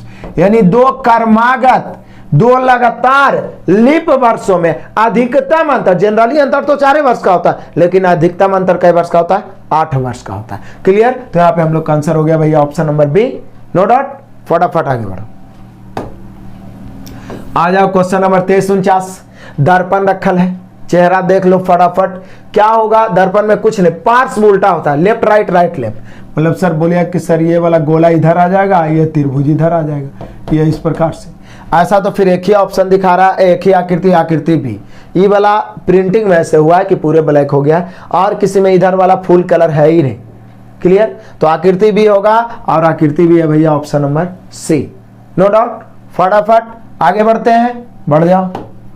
आ जाओ क्वेश्चन नंबर 2350। हाफ सेंचुरी हो गया, 50 क्वेश्चन को और दौड़ाना है, बस आप बने रहिएगा, इधर उधर नहीं जाना। पहले पढ़ जो कथन। कहता है इन दिनों बढ़ती आबादी और बढ़ते कचरे की तेज गति को देखते हुए अपशिष्ट प्रबंधन हमारे देश की सबसे महत्वपूर्ण चिंताओं में से एक है। जो बेकार की वस्तुएं जमा हो रही है, कचरे जमा हो रहे हैं, वो एक महत्वपूर्ण चिंताओं में से एक है। निष्कर्ष है ये। पहला निष्कर्ष क्या कहता है? न गलने वाला अपशिष्ट हमारे पर्यावरण को बहुत नुकसान पहुंचाता है, विभिन्न बीमारियों को पैदा भी करता है। बिल्कुल सही होना चाहिए। दूसरा, अपशिष्ट प्रबंधन पर किसी भी संस्थान में लोगों या छात्रों को संबोधित करना निश्चित रूप से सहायक होगा। बिल्कुल, जब तक आप जागरूक नहीं होंगे, देखते होंगे तरह तरह के कार्यक्रम करके जागरूक किया जाता है कि अपशिष्ट पदार्थ को रोका जाए। यानी कि यहाँ पे दोनों सही होना चाहिए। दोनों ही निष्कर्ष 1 और 2 पालन करते हैं, option number A. No doubt, फटाफट आगे बढ़ो। आ जाओ क्वेश्चन नंबर 2351। यदि एक कोड भाषा में मैप को k/n लिख दिया, बोले सर किया क्या है? m होता है कितना?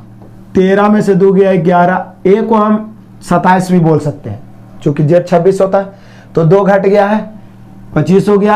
यहाँ भी 2, 16 में से 2 गया 14, तो 2 तो घटाए हैं। तो r में से r 18 होता है, 2 घटाएंगे 16 p, e में से 2 घटाएंगे c, d में से 2 घटाएंगे b, u 21 होता है, 2 घटाएंगे 19 मतलब s, c में से 2 घटाएंगे a और फिर c। देख लीजिए PCB SAC, PCB SAC, तो बोले sir PCB SAC option number C. आराम से ऑप्शन मिला के आंसर मार देना फटाफट। आगे बढ़ जाओ, आगे आ जाओ क्वेश्चन नंबर 2352। निम्नलिखित श्रृंखला का अगला अंक ज्ञात करें। तो ज्ञात करो। कर क्या रहा है? बोले कि सर यदि गौर से देखा जाए तो ये कर रहा है हम लोग का 19 अब 5 24 होता है, 24 में से 2 घट गया 22, 22 अब 5 27 होता है, 27 में से 2 घट गया 25, तो 25 अब 5 क्या होगा 30, यानी कि ऑप्शन नंबर सी। यानी कि पहले 5 जोड़ा 2 घटाया, 5 जोड़ा 2 घटाया 5 जोड़ा। कमाल हो गया, सीरीज आराम से पता चल गया, ऑप्शन नंबर सी। आगे बढ़ते हैं, बढ़ जाओ। आ जाओ क्वेश्चन नंबर 2353। तुरंत हम लोग 2400 तक पहुंच जाएंगे, बस आप टिके रहिए, हड़बड़ाइए नहीं। कहता है कथन पढ़ो पहले। पहला, बॉक्स में कुछ पीले लाल और नीले, यहां पे है क्या कि दिए गए प्रश्न को पढ़े और निर्णय करें कि निम्नलिखित में से कौन से कथन प्रश्न का उत्तर देने के लिए पर्याप्त है। इसी को कहते हैं डाटा सफिशियंसी, आंकड़ों की पर्याप्तता। आंसर लाना जरूरी नहीं, लेकिन उस आंसर को लाने के लिए कौन कौन कथन जरूरी है। तो मेन प्रश्न क्या है? बॉक्स में पिरामिडों की संख्या क्या है? पिरामिडों की संख्या निकालना है। बॉक्स में कुछ पीले लाल और नीले रंग के पिरामिड रखे हैं, इससे कुछ पता थोड़ी नहीं चलता, कुछ पीले कुछ लाल कुछ नीले रंग के है, इससे अभी कुछ पता नहीं चला, लेकिन हो सकता है ये भी आवश्यक हो। अभी सिर्फ घेर देते हैं। बॉक्स में 6 पीले हैं, 7 लाल रंग के पिरामिड है और कुछ नीले रंग के पिरामिड है। लो, अभी तो पता है कि कुछ पीले लाल और नीले रंग के पिरामिड है, जिसमें 6 पीले और 7 लाल रंग के पिरामिड है। यहां निकालना बॉक्स में पिरामिडों की कुल संख्या। ये लिख रहा है क्या? कुछ नीले रंग के पिरामिड है। अब टोटल भी तो पता नहीं ना है कि टोटल रहेगा जिसमें पीला और लाल घटा देंगे तो नीला निकल जाएगा, नहीं ना। कुछ मैंने कई गो होता है, कोई पता नहीं, यानी हम कह सकते हैं दोनों बेकार हो गया। 1 और 2 दोनों ही पर्याप्त नहीं, यानी हम लोग का आंसर हुआ option number B. No doubt, बढ़िया। आगे जब आंसर नहीं आया तो दोनों नहीं पर्याप्त है। आगे बढ़िए, आ जाइए 2354। पहले कथन पढ़ो, सबसे ज्यादा ये क्वेश्चन पिछला दफा भी परेशान किया था, इस बार भी करने की संभावना है। जितना ज्यादा क्वेश्चन बने आपके लिए फायदेमंद होगा। तो देख लीजिए पहले कथन, मानव स्वास्थ्य के लिए हमारे पर्यावरण के प्रमुख तत्वों की सुरक्षा महत्वपूर्ण है। मानव स्वास्थ्य के लिए हमारे पर्यावरण के जो प्रमुख तत्व हैं उनकी सुरक्षा महत्वपूर्ण है, इंपॉर्टेंट है। आइए धारणाएं, हमारे स्वास्थ्य के लिए स्वस्थ हवा में सांस लेना, पेयजल की प्रचुर आपूर्ति और वस्तुओं के हानिकारक प्रभाव के विरुद्ध सुरक्षा मौलिक है। बिल्कुल सही आप कर सकते हैं। मेनली रूप से तो इसी की सुरक्षा करना जरूरी है, क्योंकि यही जो है हमारे जीवन के मूल आधार है। आइए, जीवाश्म ईंधन के व्यापक घरेलू और औद्योगिक दहन के कारण बड़ी मात्रा में धुआं और सल्फर के ऑक्साइड उत्सर्जित होने से वायु प्रदूषण एक बड़ी समस्या है। कथन में इसका चर्चा नहीं किया, मेन है कि उसकी सुरक्षा के बारे में किया, ठीक है ना। ये तो अपने स्तर पर सही है, लेकिन कथन के अनुसार धारणा एक सही, यानी केवल एक, तो केवल एक दर्शाने वाला है option number C. No doubt, फटाफट आगे बढ़ो। आ जाओ क्वेश्चन नंबर 23-55। दिए गए कथनों और निष्कर्षों को ध्यानपूर्वक पढ़ें। तो पढ़ो, कुछ पॉइंट डार्क है, कुछ पॉइंट, तो कुछ का डायग्राम ऐसे बनेगा, कुछ पॉइंट जो है डार्क है, पॉइंट का कुछ भाग क्या है, डार्क है। बढ़िया बात है। सभी डार्क कोट है, हमने क्वेश्चन ही कह रहा है कि जो भी डार्क है सब के सब क्या है, कोट है। अब आ जाओ निष्कर्ष, कुछ पॉइंट कोट है, बोले यस सर, कुछ पॉइंट डार्क है, सभी डार्क कोट है, तो पॉइंट का कुछ भाग कोट में आ रहा है, यानी पहला सही। सभी कोट पॉइंट है, सभी कोट पॉइंट हम नहीं कर सकते, कुछ को सभी नहीं बना सकते, वो ज्यादा व्यापक हो गए, तो यहाँ पे दूसरा गलत। केवल निष्कर्ष एक सही, यानी हम लोग का आंसर होगा ऑप्शन नंबर ए। क्लियर, फटाफट आपका ये तो स्पीड को और कम किया जाएगा, लेकिन चूंकि हम रिवीजन, प्रीवियस क्वेश्चन का रिवीजन कर रहे हैं, जितना फास्ट बनाएंगे उतना बेहतर होगा। हम पूरा प्रयास करते हैं कि आपको समझ में आए। आगे बढ़ते हैं, आ जाओ क्वेश्चन नंबर 23-56। आकृति, ऐसा वाला आकृति पीछे भी कई गो आ चुका था। ये पहला को दूसरा से मिलाइए, उसके बाद इससे हम लोग मिला के आंसर निकाल देंगे। थोड़ा सा भी कुछ पकड़ा जाए तो ये कुछ किया नहीं है। देखिए ये इसी प्रकार से एंटी क्लॉज वाई घुमाए, ये वाला भाग इसमें आ गया, ये वाला भाग इसमें आ गया है, लेकिन ये वाला आकृति के साथ एगो यू बन गया है, ये भी ध्यान रखना है। ये वाला भाग इसमें आ गया है, लेकिन ये सेम ही है, लेकिन ये वाला भाग जब प्लस वाला ऊपर गया तो केवल प्लस और एक डैश बन गया, मतलब ये दोनों नहीं बदला है, ये दोनों तिरछा वाला जो नहीं बदला, ये दोनों बदला है। तो चलिए, तो बोलिए सर इस प्रकार से बनेगा, ई वाला इसमें जाएगा लेकिन बदलेगा नहीं, स्टार है और इस प्रकार से। ये वाला जब इसमें जाएगा तो बदलेगा, क्या बदलेगा, प्लस और क्या बन जाएगा, डैश बन जाएगा। यही तो इसी में तो बदला है, देख लीजिए। अब ये वाला भाग इसमें आएगा तो ये तो बदला तो है नहीं, तो इसी रूप में रहेगा, चाहे तो बे उल्टा इस प्रकार से हो जाए वो अलग बात है। और ये वाला भाग ऊपर जाएगा तो ये इस प्रकार से और एक यू बन जाएगा। देखिए कौन ऐसा ऑप्शन है जो आराम से मिल रहा है। तो यदि आप गौर से देखिएगा तो देख लीजिए, यही वाला, सेम यही वाला मिल रहा है आपका, आकृति डी, आकृति डी, और आकृति डी दिया भी है ऑप्शन डी में। क्लियर है आराम से। तो ये सब पर आपको टाइम देना पड़ेगा, भले लगेगा कि सब तो आकृति वाला कैसे भी बना लेंगे, लेकिन एग्जाम में प्रेशर रहता है भाई। जब आप बनाए हुए रहिएगा, ये सब आपके नजरों से गुजरा हुआ रहेगा, तो आप इसके आदी रहिएगा, आदत बनाओ रहेगा, कॉन्फिडेंशियल आप बना के आइएगा। एकाएक ये सब क्वेश्चन देखिए तो हड़बड़ा जाएगा, और एक नंबर नहीं 0.001 भी मायने रखता है मेरिट के लिए। आगे बढ़ते हैं, नेक्स्ट क्वेश्चन आ जाइए, क्वेश्चन नंबर 2357। वाह, एज का क्वेश्चन आ गया जी। पिता की आयु पुत्र की आयु की 4 गुनी है। लो बढ़िया बात है, पिताजी जो है पुत्र के 4 गुनी, पुत्र 1 तो पिता 4। 20 वर्ष में मतलब 20 वर्ष में मतलब 20 वर्ष के बाद उनकी आयु पुत्र की आयु के केवल दुगनी होगी। तो ये जो है ना, ये प्रेजेंट का कहानी है।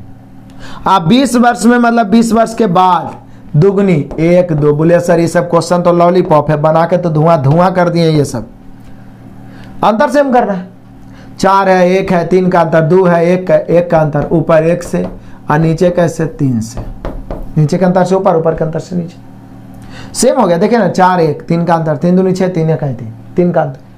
अब पूछ क्या रहा है, उनकी आयु ज्ञात करें, उनकी आयु ज्ञात करें। तो बोले सर उनकी आयु ज्ञात करना है तो फिर चल दीजिए, वर्तमान से 20 वर्ष बाद 20 की वृद्धि हुआ, 4 से हो गया 6 या 1 से हो गया 3, 2 की वृद्धि। वर्तमान आयु निकालना है तो पिताजी 4 इकाई 4, आप पुत्र तो 1 इकाई 1, 2 से 10 बार में 10 चौके 40 वर्ष के पिता हो गए और 10 वर्ष के बेटा हो गए। 40 10 कोई ऑप्शन है ये है जी, option number C. No doubt, आगे बढ़ते हैं, बढ़ जाओ। आ जाओ क्वेश्चन नंबर 5358। निम्नलिखित श्रेणी में अगला पद क्या होगा, बताओ। ये तो लॉलीपॉप क्वेश्चन है। पहले तो लग रहा है कि 2 4 8, नहीं लग रहा है कि 2 दूनी 4 दूनी 8, तो 8 दूनी 16 होना चाहिए। बोले सर 16 तो चलिए ठीक है, लेकिन इसमें भी उसमें भी 2 में 16 है। अब क्या कर रहा है, AGM नहीं लग रहा है, 1 होता है 7 होता है 13 होता है, तो 1 6 7 7 6 13, तो 13 6 19 मिशन होगा जी। 19 मतलब एस होता है, यानी 16 को एस होना चाहिए और 16 एस हो गया ऑप्शन नंबर डी। क्लियर, फटाफट आगे बढ़ो, बढ़ जाओ। क्वेश्चन नंबर 2359, कथन पढ़ो। आजकल डॉक्टर रात के खाने में चावल के सेवन का सुझाव देते हैं, मतलब रात के चावल खा के सूत जाओ, क्या चावल खाना चाहिए, एनर्जी बना रहेगा।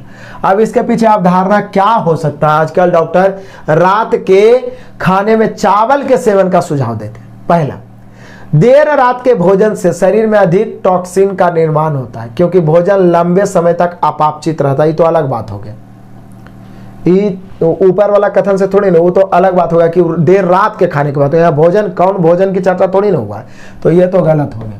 दूसरा, चावल जल्दी पच जाते हैं, ये हो सकता है। जैसे रात के तो खा के सुत लेना, रहना है, कुछ करना है नहीं, उन्हें उछल कूद तो है नहीं, तो ऐसा चीज खाएं जो पच जाए आराम से, इसीलिए सलाह दे सकता है डॉक्टर। ठीक है, तो देर रात हो तो समय का बात हुआ कि देर रात के साथ आप क्या खा रहे हैं, अनाज की बात ही नहीं हुआ, यानी यहाँ पे केवल 2 होना चाहिए, केवल 2, यानी कि ऑप्शन नंबर डी। क्लियर, आगे बढ़ते बढ़िए। आ जाओ क्वेश्चन नंबर 2360। कौन सा विकल्प चित्र निम्न प्रश्न चित्र के साथ निकटतम, मतलब एक क्वेश्चन जरूर पूछा था पिछला बार ग्रुप डी में हर शिफ्ट में, तो इस बार पूछे तो बोले सर सेम एकदम हूबहू देखा जाए तब तो गौर से यदि देखिएगा, ये देखिए नीचे वाला थोड़ा ऊपर वाला लॉन्ग है, चौड़ा है, नीचे वाला थोड़ा कम है, और ये जो गोल वाला ऊपर चौड़ा वाला भाग में है, ये जो चांद बना हुआ है वो नीचे शॉर्ट वाला भाग में, तो ऐसा तो दर्शाने वाला आपको यही लग रहा है। देखिए शॉर्ट वाला भाग में चंद्रमा वाला है, और ऊपर जो बड़ा वाला चौड़ा है उधर गोलाकार है, बाकी सब में तो उल्टा पुल्टा ही है, यानी हम कह सकते हैं आकृति को देखिए गौर से तो सी मिलेगा और ऑप्शन ए। क्लियर है, ध्यान रखना है, आगे बढ़ जाइए। आ जाइए क्वेश्चन नंबर 2361। विषम को चुनिए, तो चुनिए ना, कौन मना कर रहा है, T 20 होता है, ये तो ऐसे डिफरेंट हो गया जी, क्योंकि x तो 24 होता है, भाई बटा में 23 दे दिया है, वो 15 होता है, L 12 होता है, ये सब तो सही है, यानी कि आकृति बी, और आकृति बी है भैया ऑप्शन सी। नो डाउट, कितना आसान है, लेकिन आंसर मारते समय ध्यान दीजिएगा, ये नहीं कि बी देखे बी पर जाके क्लिक कर दी, देखना है यदि इस प्रकार के देगा, हो सकता है ऑप्शन अलग अलग दे। आ जाइए, आ जाओ क्वेश्चन नंबर 2362। कथन, सभी रिंग गोल होती है, जितना भी रिंग है सब क्या है, गोल है। रिंग तो गोल हो गया, और क्या है, सभी गोल वस्तुएं होती हैं, जो भी गोल है सब क्या है, वस्तुएं हैं, सभी गोल वस्तुएं हैं। चलो बढ़िया बात है, अब आ जाओ फटाफट निष्कर्ष में। सभी रिंग वस्तुएं हैं, तो बोले सर सभी रिंग गोल है, सभी गोल वस्तुएं, तो सभी रिंग वस्तुएं बिल्कुल सही, सभी वस्तुएं रिंग है, सभी वस्तु रिंग है, ये गलत हो जाएगा, सभी रिंग वस्तु सही है, हाँ कुछ वस्तु रिंग है, ये रहता तो सही होता, यानी गलत। केवल निष्कर्ष एक वाला है ऑप्शन नंबर डी। क्लियर है, हैंड टू हैंड ऑप्शन भी आपके सामने रहता है तो फटाफट ज्यादा समझ में आता होगा, और ये सभी आपके सहयोग से हो पाया, जो हम क्वालिटी को बेटर करने का प्रयास किया, और बेटर कंटेंट और अधिक से अधिक कंटेंट जो आपको मंजिल तक पहुंचाइए, देते रहे, इसके लिए लाइक कमेंट जरूर करिए, वही हमारे लिए मोटिवेशन है, और शेयर अधिक से अधिक करिए, कोई भी बच्चे वंचित न रहे। कोई भी कंटेंट ऐसा नहीं होगा जो ग्रुप डी के पहले हम समाप्त नहीं करेंगे, पूरा प्रयास करेंगे कि इतना कंटेंट दे दिया जाए कि आपको एग्जाम में पछताना ना पड़े, बल्कि आपके सामने मैथ रीजनिंग थर कापे। बस आप मन बना लीजिए कि जब तक तोड़ेंगे नहीं तब तक छोड़ेंगे नहीं। आगे बढ़ते हैं, आ जाओ क्वेश्चन नंबर 2363। विषम को चुनिए, तो चुनिए। बोले सर ये तो उलट दिया है, ये भी उलट दिया है, ये भी उलट दिया है, ये नहीं उल्टा है, यानी सबसे विषम हो गया डी। तो डी किस आकृति में है, ऑप्शन नंबर बी में, क्योंकि सब जो है बाटर इमेज बन रहा है, वो तो सीधा ही है। क्लियर, आगे बढ़ जाइए। आइए क्वेश्चन नंबर 2364। विषम की पहचान करिए, तो करिए। एल तो 12 होता ही है, N14 होता भी है, P गलत हो गया, R18 होता है, P16 होना चाहिए, यहाँ P17 लिख दिया है, यानी कौन वाला आकृति C, और C दिया भी है ऑप्शन C में ही। क्लियर है? फटाफट एकदम तूफान की तरह आगे बढ़ते जाओ। आ जाओ क्वेश्चन नंबर 23 65। प्रश्न चित्र में दी गई दोनों आकृतियों से कौन सी उत्तर आकृतियां बनाई जा सकती है? मतलब ऐसा ढूंढिए जो जिसमें ही दोनों हो, जिसमें ही दोनों हो। तो बोलिए कि सर तब तो लग रहा है कि पहला वाला ही संभव है। गौर से यदि आप देखते हैं तो देख लीजिए, ये वाला हो गया, और ये वाला देख लीजिए ऐसी ना है, तो ये वाला यदि आप देखिएगा तो इस प्रकार से मिल रहा है, यानी कि ए होना चाहिए। तो आकृति है लेकिन है कहाँ? सी, यानी हम लोग का आंसर हो जाएगा ऑप्शन सी।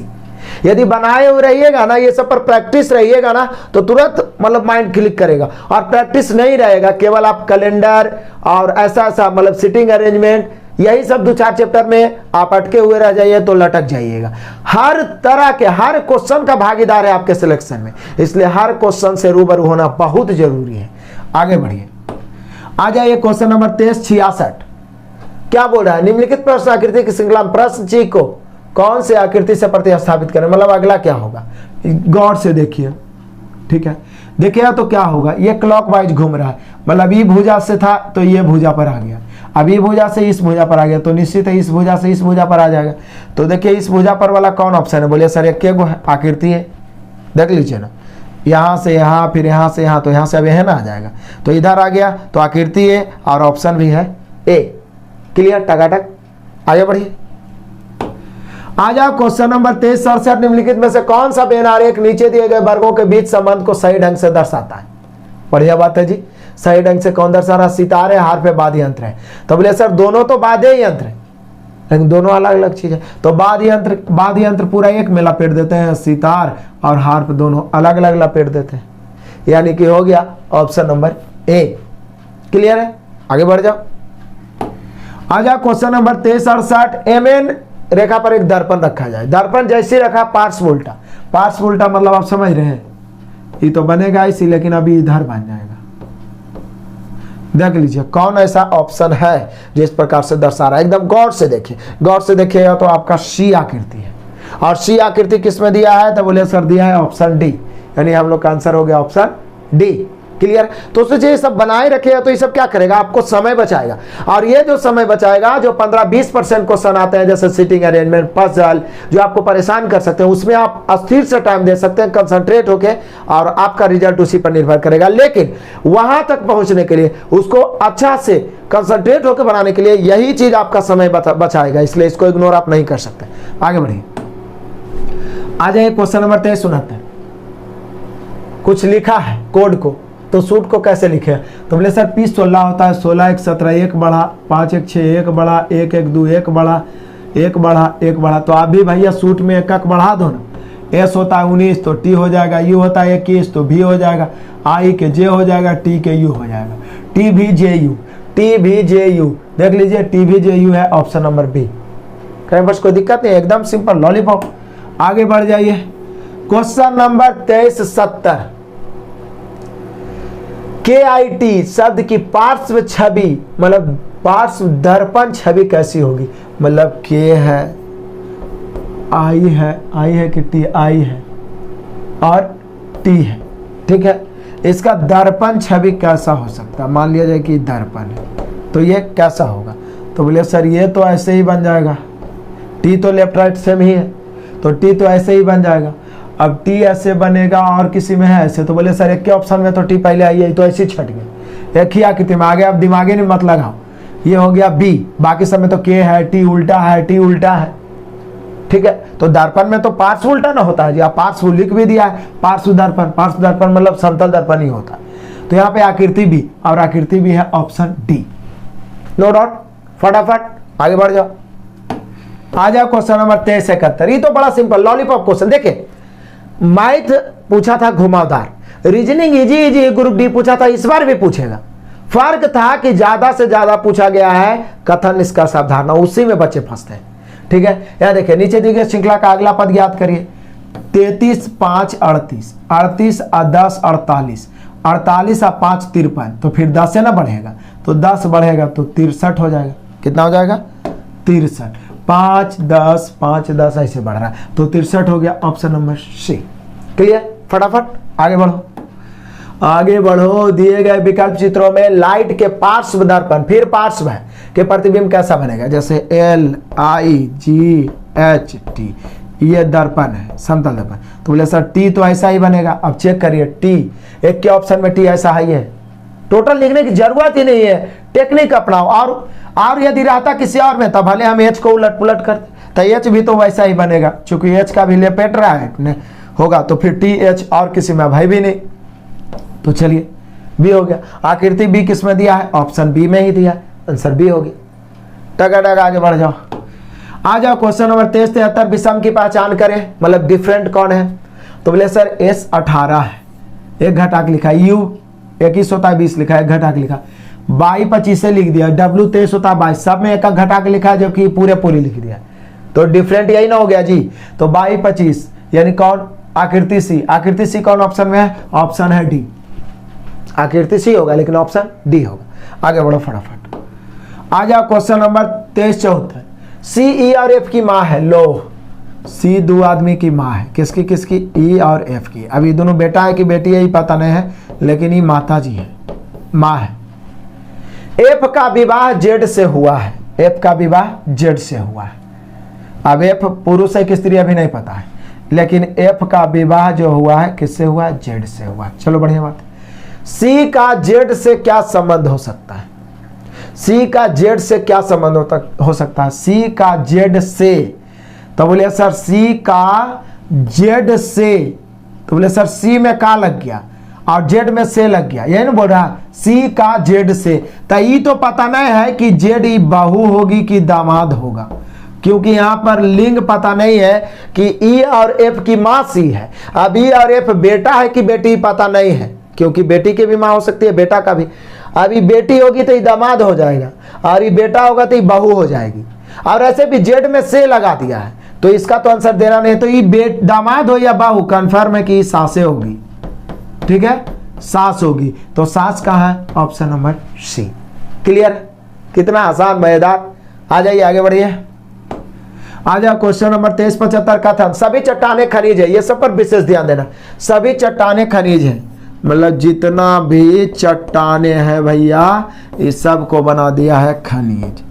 सभी चट्टाने खनिज है। आगे बढ़ जाओ। सभी खनिज अयस्क है, ये वाला तो बिल्कुल आसान और सबसे ज्यादा पिछला बार पूछा भी था, अयस्क है। अब आ जाओ निष्कर्ष में। सभी चट्टाने अयस्क हैं, बोलिए यस सर। सभी चट्टाने खनिज है, सभी खनिज अयस्क है, तो सब चट्टाने अयस्क होगा। सभी खनिज चट्टाने हैं, सभी खनिज चट्टाने ही गलत है। सभी चट्टाने खनिज है, तो कुछ खनिज चट्टाने सही हो सकता था, यानी यहां पर केवल एक, केवल निष्कर्ष एक वाला है, option number B. No doubt. फटाफट आगे बढ़ो, तूफान की तरह आगे बढ़ो। आ जाओ क्वेश्चन नंबर 73 कथन पढ़ो, सिर्फ पढ़ना ही तो है इसमें। लाफ्टर थेरेपी मतलब हंसना, हा हा हा। बहुत सारे लोग देखते होंगे एकदम पूरा जोर जोर से हंसता, नहीं भी हंसी आ रहा है तो जानबूझ के हंसता, एकदम रावण की तरह, हा हा हा। उसी को बोलते हैं लाफ्टर थेरेपी। ठीक है ना, पूरा शरीर का एक्सरसाइज होता है। तो लाफ्टर थेरेपी उत्तम वैकल्पिक चिकित्सा है। मतलब मान लीजिए कोई आदमी चाह रहा है कि हम डॉक्टर के यहाँ ना जाए, दवा उवा ना खाएं, दवा खाने से वंचित हो, तो जैसे कि प्राणायाम, योगा, उसी प्रकार से लाफ्टर थेरेपी वैकल्पिक चिकित्सा इसको कह सकते हैं। तो आ जाइए, इसके पीछे धारणाएं क्या हो सकता है? हंसना सामान्य और सार्वभौमिक क्रिया है। क्या बोल रहा है कि हंसना जो है सामान्य और सार्वभौमिक क्रिया है। सही बात है। जनरली आप सार्वभौमिक मतलब एक तरीका से प्राकृतिक, और सामान्य क्रिया है जो कोई भी इंसान किसी भी समय किसी भी स्थिति में मतलब स्थिति के अनुसार हंस सकता है, यह सामान्य क्रिया हो गया।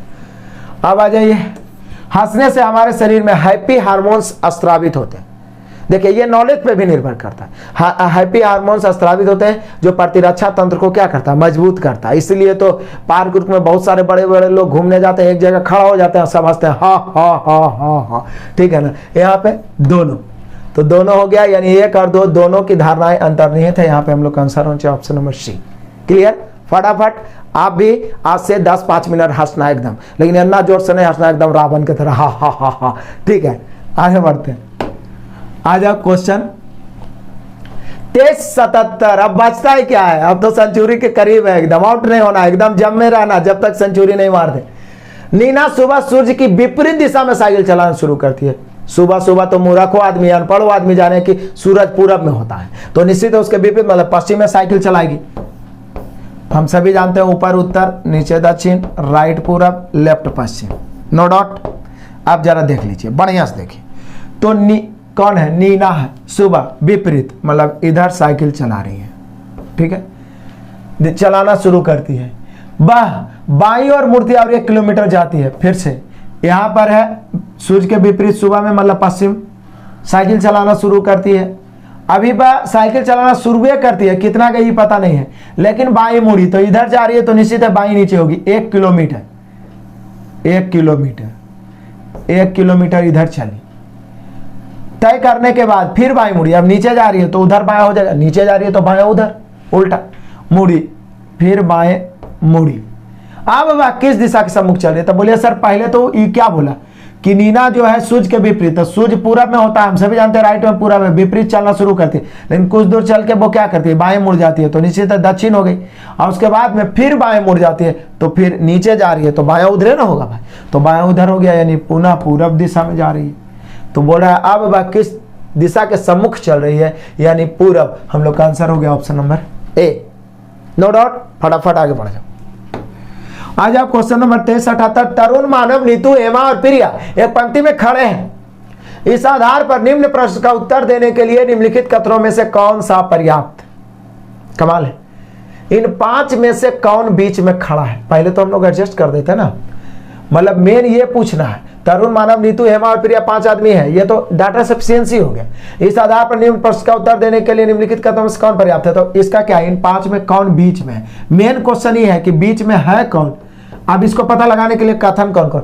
नीतू सबसे लंबी है, तो बोलिए कि सर नीतू सबसे लंबी है, तो लंबा के आधार पर ही हम लोग छाटने का, तो नीतू को हम सबसे ऊपर लिख देते हैं। तरुण मानव की तुलना में लंबा है, तो तरुण मानव की तुलना में लंबा है, तो तरुण मानव की तुलना में लंबा है।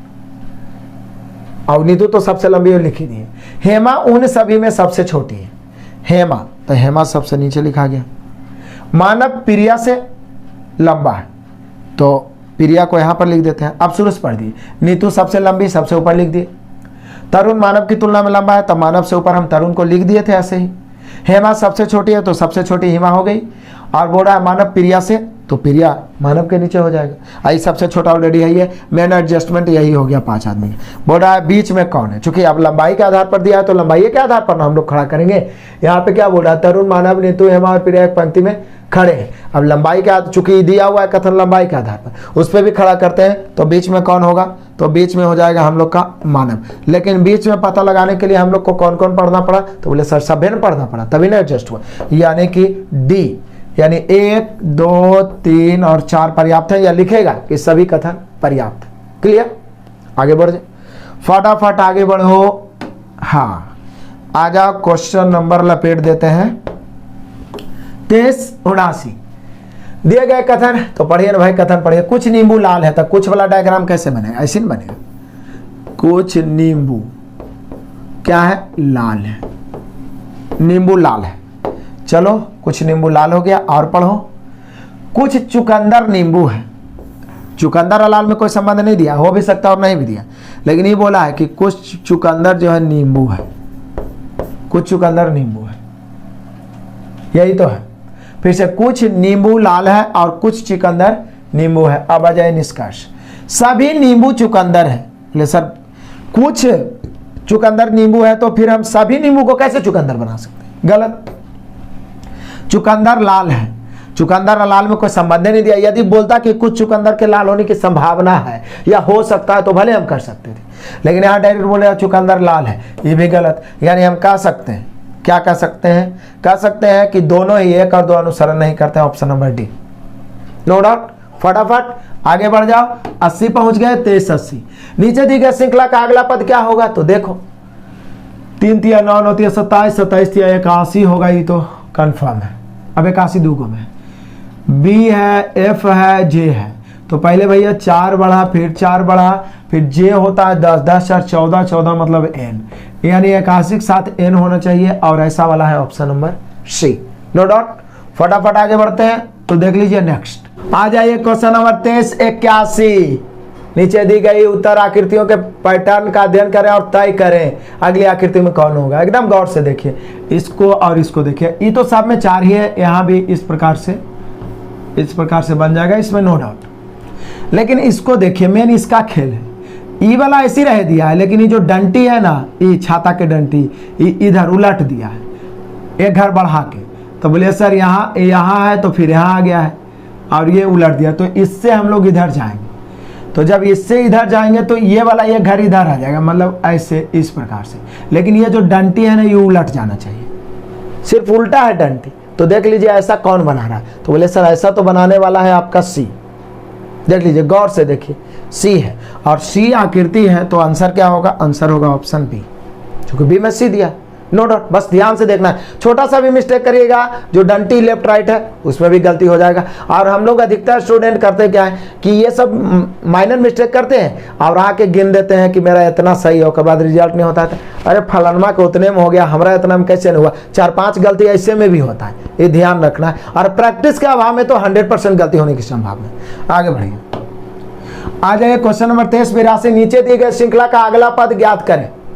तो ज्ञात करो क्या हो सकता है? तो बोले सर टी है, हमें लगता है अल्टरनेट चले तो ज्यादा बेटर होगा। टी है, एस है, आर है, 20, 19, 18 तो 17 क्यू होना चाहिए। जब क्यू हो ही गया तो अब आगे पढ़ने की क्या जरूरत है? ए बी सी, तो उसके आगे डी। तो यहाँ पे हम लोग का आंसर हो जाएगा क्यू, यानी ऑप्शन नंबर डी। क्लियर? आगे बढ़ जाओ फटाफट। आ जाओ क्वेश्चन नंबर 23-83। फिर से आकृति बोला, अगली आकृति कौन सी हो सकती है? तो देखिए कुछ नहीं किया, इसी कोई उलट फेर किया हो।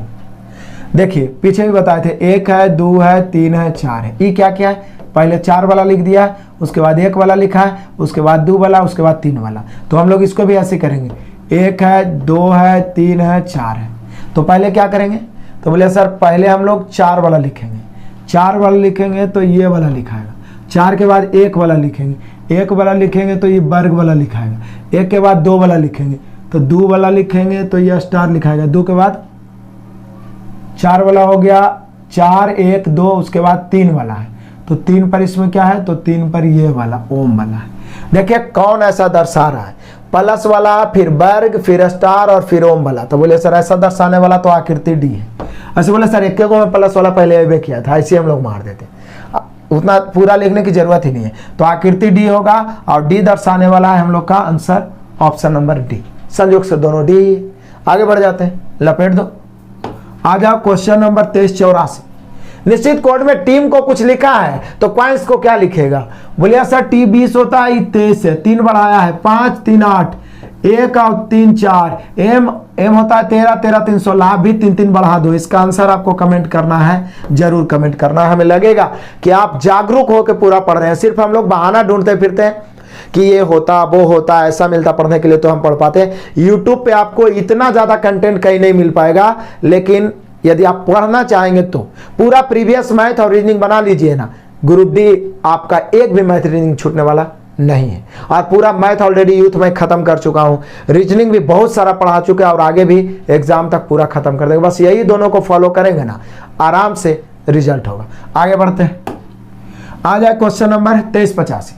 प्लस को माइनस के रूप में, गुणा को भागा के रूप में लिखा जाता है, तो दिक्कत क्या है? तो बोलिए कि सर ये वाला तो कई को बताइए कि है, ये इसमें आप ऑफर दे दीजिए, तो लो डबल धमाका ऑफर दे दिया। और क्या कैलकुलेशन है, जरूर बनाना चाहिए। इसका भी आंसर आपको क्या करना है? कमेंट करना है। आगे बढ़े, आगे आ जाओ क्वेश्चन नंबर 23-86। पहले कथन पढ़ दो भैया। प्रत्येक बक्से का, पहले यही वाला है डाटा सफिशिएंसी। निम्नलिखित प्रश्नों और कथनों पर विचार करें और तय करें कि प्रश्न का उत्तर देने के लिए कौन सा कथन पर्याप्त है। पहले प्रश्न, 6 बक्सों का कुल भार क्या है? मेन प्रश्न ये है। यहाँ पे हिंट क्या है कि प्रत्येक बक्से का भार बराबर है। 6 बक्से का कुल भार क्या है? अभी निकालने के लिए पहला कथन पढ़ी। प्रत्येक बक्से का 1/3 भार 2 है। तो बोले सर 1/3 भार 2 kg है, ठीक है। 1/3 भार 2 kg है, तो एक बक्सा का भार कितना हो जाएगा? हो जाएगा 3 दूनी 6 kg। कितना?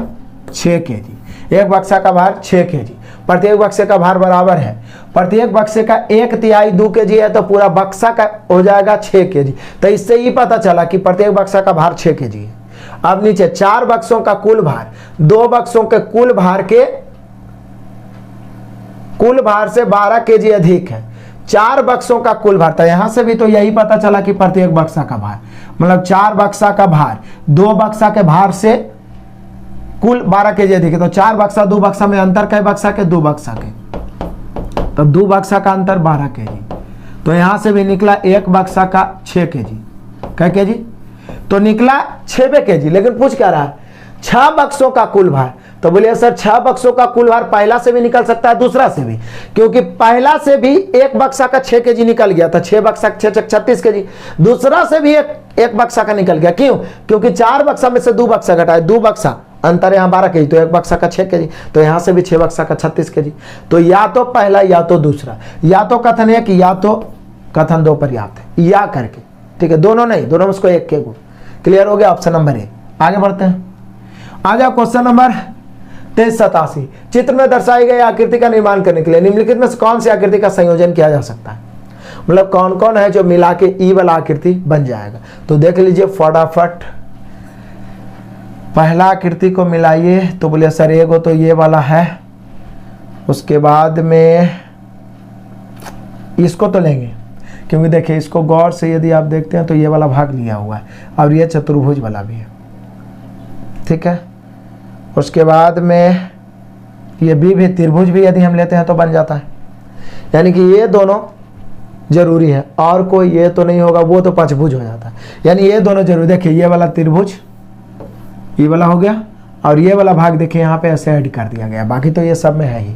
क्लियर? तो यहाँ जरूरी कौन है? ए और बी। तो ए और बी किस ऑप्शन में है? संयोग से पहला ही ऑप्शन में। ए और बी जरूरी है, जिसको जोड़ के आप इस आकृति को बना सकते हैं, मतलब इसको बनाने के लिए जो जो जरूरी है वही आंसर हो। क्लियर? आगे बढ़ आ जाओ क्वेश्चन नंबर 2388। अब तो पहुंचने ही वाले हैं। तर्क पहले तो पढ़ लीजिए। दिए गए प्रश्न के संबंध में निम्नलिखित में कौन सा तर्क मजबूत है? तो पहले प्रश्न क्या है? आपसे प्रश्न पूछा जा रहा है, कह रहा है क्या सरकार द्वारा सब्जियों के स्थानीय बाजारों में पॉलीथीन बैग का उपयोग प्रतिबंधित कर देना चाहिए? मतलब आपसे पूछा जा रहा है, आप इस पे तर्क क्या रख सकते हैं? जो मजबूत होगा वो आंसर होगा, जो पॉजिटिव होगा वो आंसर होगा। क्या बोल रहा है? क्या सरकार द्वारा सब्जियों के स्थानीय बाजारों में पॉलीथीन बैग का उपयोग, मतलब जिससे कचरा ज्यादा फैल रहा है, प्रतिबंधित कर देना चाहिए? तर्क, हाँ, इससे पर्यावरण को अधिक हानि होती है, लोग सब्जियां खरीदने के लिए अपने बैग ला सकते हैं, बिल्कुल ला सकते हैं। पहला तो अभी तक ठीक है, नहीं यह सुविधाजनक है। अब सशक्त तो यही है, अब वो तो आपके थॉट्स पर है। सुविधाजनक तो आप घर से भी ला सकते हैं, लेकिन यहाँ पर्यावरण बचाने की बात है, तो मजबूत तर्क कौन हो गया? तो मजबूत तर्क हो गया पहला, यानी कि हम कह सकते हैं केवल एक मजबूत तर्क, ऑप्शन नंबर बी। क्लियर? फटाफट आगे बढ़ जाओ। आ जाओ क्वेश्चन नंबर 2389। निम्नलिखित में से कौन सा पैटर्न नीचे दिए गए चित्र के पैटर्न की तरह दिया गया है? मतलब हूबहू सेम, इससे मिलता जुलता आप कह सकते हैं। निम्नलिखित में से कौन सा पैटर्न नीचे दिए गए चित्र के पैटर्न के तरह दिखता है? हूबहू ठीक इसके तरह। तो बोले सर इसके तरह दिखने की बात किया जाए तो ये तो नहीं होगा, ये भी नहीं होगा, अब ये दोनों में मिलाइए, सी है और डी है। अब सी और डी को यदि आप गौर से देखें कुछ तो डिफरेंट होगा। बोलिए यस सर, सी आकृति ही ज्यादा मिलेगा, क्योंकि डी में ऊपर तो है टच कर रहा है, नीचे टच नहीं कर रहा है ना। तो यहाँ पर सी है जो दोनों टच कर रहा है, बस सिर्फ आकृति को उलट दिया है, यानी आकृति सी। आकृति सी है भैया, option number D. Clear? No doubt. फटाफट छोटा छोटा सा मिस्टेक करिएगा, गलती हो जाएगा, लेकिन यह मिस्टेक कब नहीं होगा? जब ज्यादा क्वेश्चन आपके नजरों से गुजरा हुआ रहेगा। इसलिए डटे रहो, अड़े रहो, आपके अंदर जुझारूपन होना चाहिए। जब तक तोड़ेंगे नहीं तब तक छोड़ेंगे नहीं। आगे बढ़िए, आ जाइए क्वेश्चन नंबर 2390। निम्नलिखित कथन और निष्कर्ष पर विचार कीजिए। विचार करने लगे अलग से समय की जरूरत नहीं है, कथन पढ़ दो। सभी मोबाइल ब्रांडों में से सैमसंग की बिक्री सबसे अधिक है, सबसे अधिक है। अब इसी पर निष्कर्ष हटो। पहला, अन्य मोबाइल ब्रांडों का मार्केट शेयर प्रचलित है, ऐसा ही होना चाहिए, क्योंकि क्या बोला है? सैमसंग सभी से अधिक बिक रहा है, यानी और भी मार्केट में मोबाइल है, तभी तो आप उससे तुलना कर रहे हैं। अब केवल सैमसंग रहेगा तो कहिए चाहे नहीं कहिए, वो तो फर्स्ट पर रहबे करेगा, ठीक है। तो पहला तो सही हुआ, कोई अन्य मोबाइल ब्रांड लोकप्रिय है ही नहीं, ये तो गलत है। मतलब जहां पे पक्षपात की बात हो जाए ना, उन निष्कर्ष कभी सही होबे नहीं करता, तो ये तो गलत हो गया। यहाँ पे हो गया केवल एक वाला है, ऑप्शन नंबर डी। क्लियर? फटाफट आगे बढ़ो। आ जाओ क्वेश्चन नंबर 2391। सबसे ज्यादा यही पूछा था और आगे भी पूछे जाने की संभावना है। कथन, निम्नलिखित में से कौन सी पूर्व धारणाएं नीचे दिए गए कथन में निहित है? क्षेत्रीय बिक्री प्रबंधन ने अपने सहयोगी से कहा, क्या कहा? मैं इस वर्ष की रिपोर्ट को शीर्ष प्रबंधन के सामने प्रस्तुत करने की उत्सुकता से प्रतीक्षा कर रहा हूं। फिर से एकदम बारीकी से समझिए। क्षेत्रीय बिक्री प्रबंधक है, मतलब कि कोई भी कंपनी का अलग अलग बटाव रहता है, क्षेत्रीय रहता है, ग्रामीण रहता है, इस प्रकार से। तो वो अपने सहयोगी से कहता है कि मैं इस वर्ष की रिपोर्ट को शीर्ष प्रबंधन के सामने प्रस्तुत करने के लिए उत्सुकता से प्रतीक्षा कर रहा हूं। उत्सुकता से मतलब शायद कुछ बेटर हुआ होगा, कुछ अच्छा किया होगा, तभी तो कोई उत्सुक रहेगा। तो आ जाइए पूर्व धारणा। पहला क्या है, उस क्षेत्र में कंपनी ने कुछ नए अधिग्रहण किए हैं। सही बात हो सकता है, मतलब कुछ तो ऐसा है जिसको बताने के लिए कोई उत्सुक है। तो यहाँ पे पहला सही। प्रबंधक के पास महत्वपूर्ण जानकारी है जो शीर्ष प्रबंधन पर एक प्रभाव डालती है। ये भी सही बात है। कोई भी चीज किसी को आप क्यों उत्सुकता पूर्वक, ये शब्द को पकड़िए, ये मजबूती प्रदान करता है। मतलब कुछ तो विशेष है, यानी दोनों अंतर्निहित होना चाहिए। पूर्व धारणा ये कर दो, दोनों अंतर्निहित, option number D. No doubt, फटाफट आगे बढ़ो। आ जाओ भैया क्वेश्चन नंबर 23 में। विषम की पहचान करो। फूल है, खरपतवार है, पत्ते है और तना है। तो बोले सर फूल, पत्ते, तना ये सब तो पेड़ पौधे फसल का भाग हो गया। खरपतवार जो है, जो सबसे अलग है, डिफरेंट, ठीक है, उसको छाट दिया जाता है, अलग कर दिया जाता है। तो ऑप्शन बी हो गया। आगे बढ़िए क्वेश्चन नंबर 23-93। कौन सा बेनार एक नीचे दिए गए समूह के बीच संबंध को सही ढंग से, गाजर गोभी सब्जी। तो बोले सर सब्जियां में तो दोनों आता है, लेकिन गाजर अलग है और गोभी अलग है। क्लियर, टकाटक, ऑप्शन नंबर ए। आगे बढ़ जाओ, फटाफट आ जाओ। 23-94 विकल्पों में से कौन दिए गए चित्र का निकटस्थ सदृश है, मतलब हुआ सेम। तो बोले सर ये जो स्माइल वाला फिगर दिया है वो चौड़ा वाला भाग में दिया है, ऊपर, नीचे भाग में नहीं। सबसे यही ढूंढिए। तो बोले सर नीचे भाग में, नीचे वाला भाग में है, इस शॉर्ट वाला भाग में यही वाला सबसे ज्यादा मिल रहा है। कोई एक पॉइंट को पकड़िए जो सबसे डिफरेंट है, वही आपको तुरंत आंसर आपके माइंड में आएगा। तो आकृति डी, आकृति डी है, ऑप्शन है। अब बहुत सारे बच्चों के सवाल में आएगा कि सर इसमें कैलेंडर का क्वेश्चन है, या सीटिंग अरेंजमेंट का क्वेश्चन है, या पजल का क्वेश्चन है। सब क्वेश्चन आएगा, क्योंकि हमें सब प्रीवियस को तोड़ना है। चिंता क्यों कर रहे हैं, सभी प्रीवियस को आपके सामने शो करेंगे, टेंशन मत लीजिए। 2238 से प्लेटफॉर्म वाला शुरू ग्रुप डी है। बहुत सारे बच्चे कमेंट किए कि सर जो बचा हुआ 1600 तक हम करवाए हैं, 1600 से 2200 तक, वो भी मैं करवा दूंगा, टेंशन लेने की जरूरत नहीं। 100 करके वो भी करवा दूंगा, और इधर भी आप करते चलिए। तो आगे बढ़ जाते हैं। आ जाइए 95। अब क्या है, अब तो बचा ही क्या है। निम्नलिखित में से कौन अन्य से भिन्न है, मतलब डिफरेंट है। ब्रोकली है, गाजर है, तुरई है और करेला है। ब्रोकली है, गाजर है, तुरई है और करेला है। ये ब्रोकली भी कुछ सब्जी उब्जी भी होगा, तुरई है और करेला है। यदि सबको देखा जाए तो मतलब कहीं ना कहीं ऊपर फरने वाला है, ठीक है ना। गाजर देखिए तो नीचे जड़ है, जड़ जिसको आप कह सकते हैं, ठीक है ना। तो यहाँ पे डिफरेंट तो यही हो गया बी। बाकी तो सब्जी के अंतर्गत तो सब ले आइएगा। तो यहाँ पर बी डिफरेंट है, तो बी डिफरेंट है, तो बी है किसमें, ऑप्शन डी में। बी किसमें है, ऑप्शन डी में। क्लियर, आगे बढ़िए। आज आप क्वेश्चन नंबर 93। निम्न में से विषम चुने, डिफरेंट चुने। क्या डिफरेंट हो सकता है। तो पहली बोलिए कि सर पहला बात तो सब लाइनिंग है, लाइनिंग तो है। इसमें क्या है, ये ब्लैंक है, ब्लैंक है, फिर ये भरा हुआ है, ब्लैंक है, ब्लैंक है, ब्लैंक है, फिर ये भरा हुआ है। ये ब्लैंक है, ब्लैंक है, ये भी भरा हुआ होगा, लेकिन ये प्रिंटिंग के कारण पता नहीं चल रहा है। तो ये समान, कभी भी डिफरेंट छाटना होना तो समानता को देखिए, क्योंकि डिफरेंट छाटने के चक्कर में रहिए तो मुश्किल हो जाएगा। समानता क्या है ये पता चल गया तो एगो अपने आप छट जाएगा, किनारे में बैठा रहे। तो बोले सर ये तो ऐसी लग रहा है, ये है, क्योंकि तीनों के तीनों क्या है, ब्लैंक है। तो आकृति भी, आकृति भी, ऑप्शन भी बी हो गया। फटाफट आगे बढ़ जाओ। आ जाओ क्वेश्चन नंबर 23-97। दिए गए कथन निष्कर्षों को सावधानी से अध्ययन करें और उनके आधार पर चयन करें कि कौन से निष्कर्ष कथन का तर्क संगत रूप से, तर्क संगत। आ जाओ कथन पढ़ लो। जेड ए से कहता है, क्या कहता है, ध्यान से सुन, कि बंदर सभी जानवरों में सबसे मजेदार है, उछलते कूदते रहता है, उछलम कूदम, सबसे मजेदार है, क्योंकि वे मानवीय व्यवहार की नकल करते हैं, मानवीय व्यवहार की नकल करते हैं, इसलिए वो मजेदार है। अब आ जाओ निष्कर्ष में। पहला, बंदरों के व्यवहार पर जेड आश्चर्यचकित है। अब जेड ए से कह रहा है तो निश्चित है उस पर कुछ तो प्रभाव पड़ा है बंदरों के व्यवहार, इसीलिए तो स्पेशल ऐसे बताया कि बंदर सभी जानवरों से मजेदार है। कुछ तो मतलब वो देखा है बंदर में, तभी तो कह रहा है। तो पहला तो सही हो गया, बंदरों के व्यवहार से जेड आश्चर्यचकित है, तब बता रहा। ए, बंदरों को पसंद करता है, अभी कहना मुश्किल है, क्योंकि जेड ए को बता रहा है तो जेड पसंद करता है, ये सही हो सकता था। अब ये करता है कि नहीं करता ये कैसे पता चलेगा, क्योंकि ये अपना विचार तो रखा नहीं है, वो तो जेड ए के सामने अपना विचार रख रहा है। तो यहाँ पर ये सही, मतलब पहला सही दूसरा गलत, यानी हम कह सकते हैं केवल इसका शेख का अनुसरण करने वाला है ऑप्शन नंबर सी। क्लियर? जितना ज्यादा बनाइएगा उतना कॉन्फिडेंस बढ़ेगा, और कोई दूसरा ट्रिक कोई उपाय नहीं है। कोई टीचर बोलता है कि मैं एक ट्रिक बताता हूँ ये सभी सही हो जाएगा, गलत बोलता है कि 2-4 को बना के आप सही बना दीजिएगा, कभी ऐसा नहीं हो सकता। जितना ज्यादा बनाइएगा उतना कॉन्फिडेंस बढ़ेगा, नहीं तो कंफ्यूजन में रहिएगा। आ जाइए क्वेश्चन नंबर 9398, नीचे दी गई श्रृंखला की अगली संख्या क्या है, तो पढ़ो। 25 है और 6 बढ़ गया 31, 31 में 7 बढ़ गया, फिर 8 बढ़ गया, तो अभी 9 बढ़ा देते हैं। 46 में 9 बढ़ाएंगे तो कितना होगा, तो बोले 46 और 4 50 और 5 55 हो जाएगा। 55 है ऑप्शन नंबर ए। कितना सिंपल सीरीज है, लेकिन आगे और जटिल जटिल आएगा, टेंशन मत लीजिए। अभी 2399 पहुंच गया। जूते ठीक उसी प्रकार से पैर से संबंधित है, अब जिस भाव से संबंधित रहेगा उसी भाव से छाटिएगा। जूते ठीक उसी प्रकार से पैर से संबंधित जिस प्रकार ग्लव्स किससे, तो बोले सर ग्लव्स तो कलाइए ना हो जाएगा, हाथ से, सॉरी ग्लव्स किससे संबंधित होगा, क्या जूते ठीक उसी प्रकार से संबंधित है जिस प्रकार से ग्लव्स किससे संबंधित है, हाथ से। जैसे जूता क्या पहनते हैं पैर में, तो ग्लव्स, यहाँ कलाई ये वाला हो गया, ग्लव्स हाथ में, यानी हम लोग का आंसर हो गया option number D. No doubt, फटाफट आगे बढ़ते हैं, बढ़ जाओ।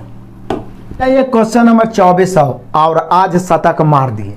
जो बच्चे अभी तक टिक के शुरू से अंत तक देख लिए, निश्चित इस बार सिलेक्शन होगा, क्योंकि इतना कंसंट्रेशन सब नहीं रह सकता है, बहुत कम बच्चे, क्योंकि 2-4-5 को इजी आता है तो बच्चे छोड़ते हैं, ये सब तो ऐसे ही बन जाएगा, लेकिन एग्जाम में वही फंसते हैं। इसलिए हर क्वेश्चन को आपको देखना जरूरी है। और मैं फिर से बोलूंगा, लाइक कमेंट करिए, ताकि ऐसे ही 100 करके जितना जल्द हो, जितना प्रीवियस है टोटल, मैं मैथ को भी समाप्त कर दूं, रीजनिंग को भी समाप्त कर दूं, और अधिक से अधिक बच्चों को शेयर भी करें। जो बच्चे अभी भी वंचित है, एप्लीकेशन इंस्टॉल करके वहां परचेज कर सकते हैं, क्योंकि आगे बहुत सारे वहां पे सिलसिलेवार ढंग से उपलब्ध होने वाले हैं। बेहतर तैयारी होगी, सिलेक्शन पक्का होगा। तो यहाँ पे देख लीजिए लास्ट कौन सा विकल्प निम्नलिखित आपसी संबंध को व्यक्त करता है, ऊनी स्वेटर, कॉटन और ऊन। ऊनी स्वेटर, कॉटन और ऊन, तो बोलिए कि सर ऊनी स्वेटर तो ऊने से ना बनेगा, कॉटन सिर्फ डिफरेंट हो जाएगा। तो बोलिए सर 2 गो एक में और 1 गो अलग, तो ऐसा तो है ऑप्शन नंबर डी है। ठीक है, ये कॉटन हो जाएगा, ये ऊनी हो जाएगा, इससे ऊनी स्वेटर बन गया, हो गया आराम से ऑप्शन नंबर डी।